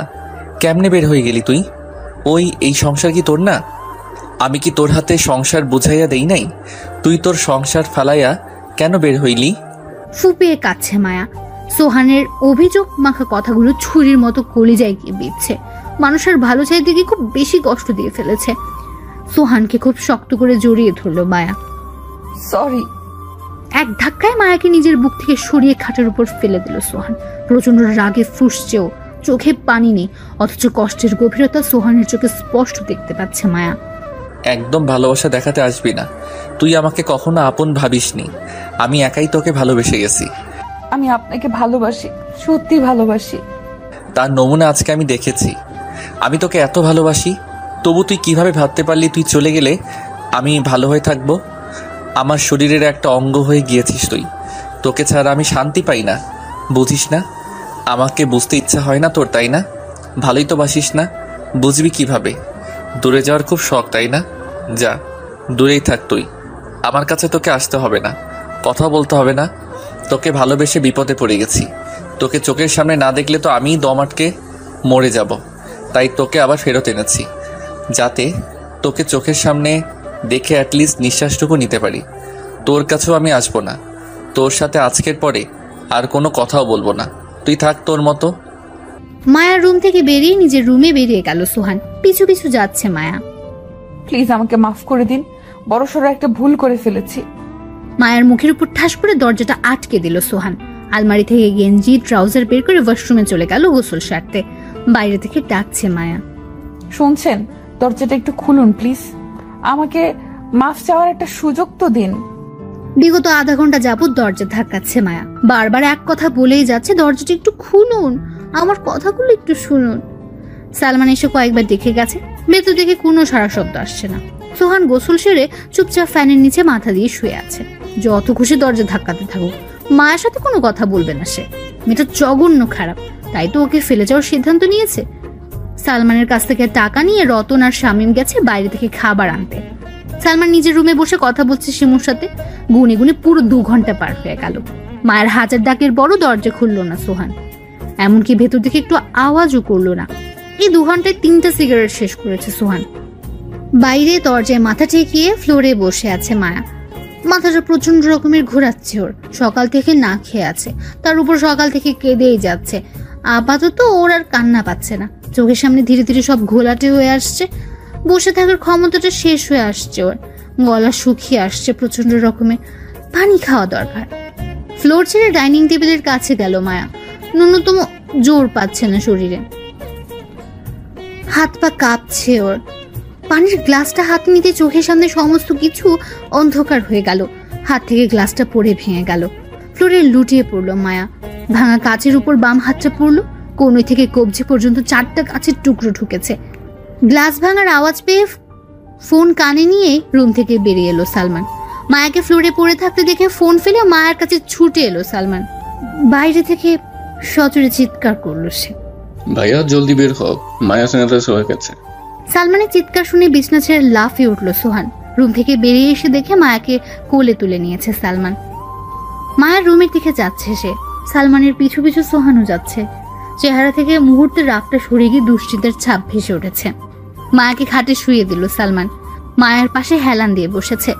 সোহান এক হাতে মায়ের কপালে হাত দিয়ে অন্য হাতে মায়ের হাত শক্ত করে ধরে রেখেছে। মায়ের বাম হাতটা বিছানার সাথে লেগে গেছে। হালকা গোলাপি রঙের চাদরটায় লাল রক্ত লেপতে যাচ্ছে। রক্ত দেখে আটকে উঠল সোহান। মেয়েটা আবার রক কাটলো না তো? বাম হাতটা ওর হাতে নিয়ে ভালোভাবে দেখেছে সোহান, না, রক কাটেনি, কাজ বিঁধেছে। সালমান, 1 গ্লাস পানি আন। আর স্বপন ভাইয়ের নাম্বারটা আছে না? হ্যাঁ। ওনাকে কল করে বল সোহান ভাইয়ের ওয়াইফ সেন্সলেস হয়ে গেছে, হাতে কাচের টুকরাও ঢুকেছে, এখনই বাসায় আসতে বল। হ্যাঁ যাচ্ছি। পানিটা আগে দিয়ে যা। দিচ্ছি। রুমের অ্যাসি ছেড়ে দিল সোহান। ডাইনিং টেবিলের উপর থেকে 1 জগ পানি নিয়ে আর গ্লাস দিয়ে গেল সালমান। জগ থেকে একটু একটু পানি নিয়ে মায়ের মুখে ছেটাচ্ছে সোহান। তাতে কোনো লাভ হচ্ছে না। মুখের উপর ছিটিয়ে থাকা পানিগুলো টিস্যু দিয়ে মুছে দিচ্ছে সোহান। মায়া চোখ খুলছে না, মনে হচ্ছে যেন কলিজায় কামড় লেগে আছে। দুশ্চিন্তায় কপালের মাঝে ভাঁজ পড়ে গেছে সোহানের। ভাইয়া স্বপন ভাইকে ফোন করেছিলাম। কি বললো? 2-3 মিনিট লাগবে আসতে। উনি চেম্বারে না ছিল? আমাদের বাসার সামনে দিয়েই ওনার বাসায় ফিরছিল। আমাদের গলিতেই আছে, চলে আসবে। মায়া তো চোখ খুলছে না। টেনশন নিও না, আসলে ও তোমার রাগ দেখে অভ্যস্ত না তো, তাই বেশি ভয় পেয়েছে। ঠিক হয়ে যাবে। হাত থেকে তো ব্লিডিং হচ্ছে, কাজগুলো কি বের করব? না, ওয়েট করো, স্বপন ভাই আসুক। বাসার কলিং বেল বাজছে। খুব দ্রুত গতিতে সালমান গিয়ে দরজা খুললো। স্বপন ঘরে ঢুকতে ঢুকতে বেশ অবাক হয়ে জিজ্ঞেস করলো, সোহান বিয়ে করেছে? সিরিয়াসলি? হ্যাঁ, শুনলাম না তো কিছু। আমরা সামনে অনুষ্ঠান করব, তাই এখন কাউকে জানাইনি। কোন রুমে? ওই যে ওইটাতে। স্বপন দেখা মাত্রই বিছানা ছেড়ে উঠে দাঁড়ালো সোহান। মায়ের পাশে বসার জায়গা করে দিল স্বপনকে। মায়ের মুখের দিকে এক নজর তাকালো স্বপন, এরপর নজর গেল হাতের দিকে। ফোনে সালমান বলেছিল হাতে কাজ ঢুকেছে, কাজগুলো আগে বের করতে হবে। মায়ের হাতটা ঘেটে ঘুটে দেখছে স্বপন। 3টা ছোট কাছের টুকরো আর একটা মাঝারি সাইজের টুকরো আছে। মোটামুটি বড় একটা অংশ কেটেছে, কিন্তু সেখানে কাজ নেই। সালমান, জি? নিয়ে যাও, আমার গাড়িতে সার্জারি কিট আছে আর মেডিসিনের নাম লিখে দিচ্ছি, ফার্মেসি থেকে নিয়ে আসো। আচ্ছা। কাগজে ওষুধের নাম লিখে দিল স্বপন। সালমান নিচে নেমেছে মেডিসিন আর সার্জারির কিট আনতে। সোহানকে পাশে বসতে বলল স্বপন। ড্রেসিং টেবিলের সামনে থেকে বসার টুল টেনে এনে স্বপনের মুখোমুখি বসলো সোহান। বিয়ে করেছো কবে? এই তো 4 মাস হয়ে যাচ্ছে। তোমার সাথে গত সপ্তাহ দেখা হয়েছে, কই কিছু বললে না তো? মনে ছিল না। মেয়েকে দেখে তো মনে হচ্ছে বয়স একদম কম। হ্যাঁ, 18 বছর। এইটুকুন একটা মেয়েকে এভাবে কেউ মারে সোহান? স্বপনের মুখের দিকে নিশ্চুপ তাকিয়ে আছে সোহান। মেয়ের দিকে একবার তাকিয়ে দেখো তো, দুগালে হাতের আঙুলের ছাপ স্পষ্ট বোঝা যাচ্ছে। 6 মাসও হয়নি বিয়ে করেছো, এখনই এভাবে মারামারি শুরু করে দিয়েছো। হাতে কাজ ঢুকলো কিভাবে? গ্লাস টাইপ কিছু দিয়ে মেরেছো? না, ভাঙা কাচের উপর পড়ে গিয়েছিল। পড়ে গিয়েছে নাকি ধাক্কা দিয়েছো? না না, ধাক্কা দেইনি, পড়ে গিয়েছে। বয়স বাড়ছে তোমার, এখনো নাকের ডগায় রাগ চলে থাকে তোমার। এগুলো কোনো কথা? মেয়েকে যদি এভাবে মারো তাহলে কি ও তোমার সংসার করবে?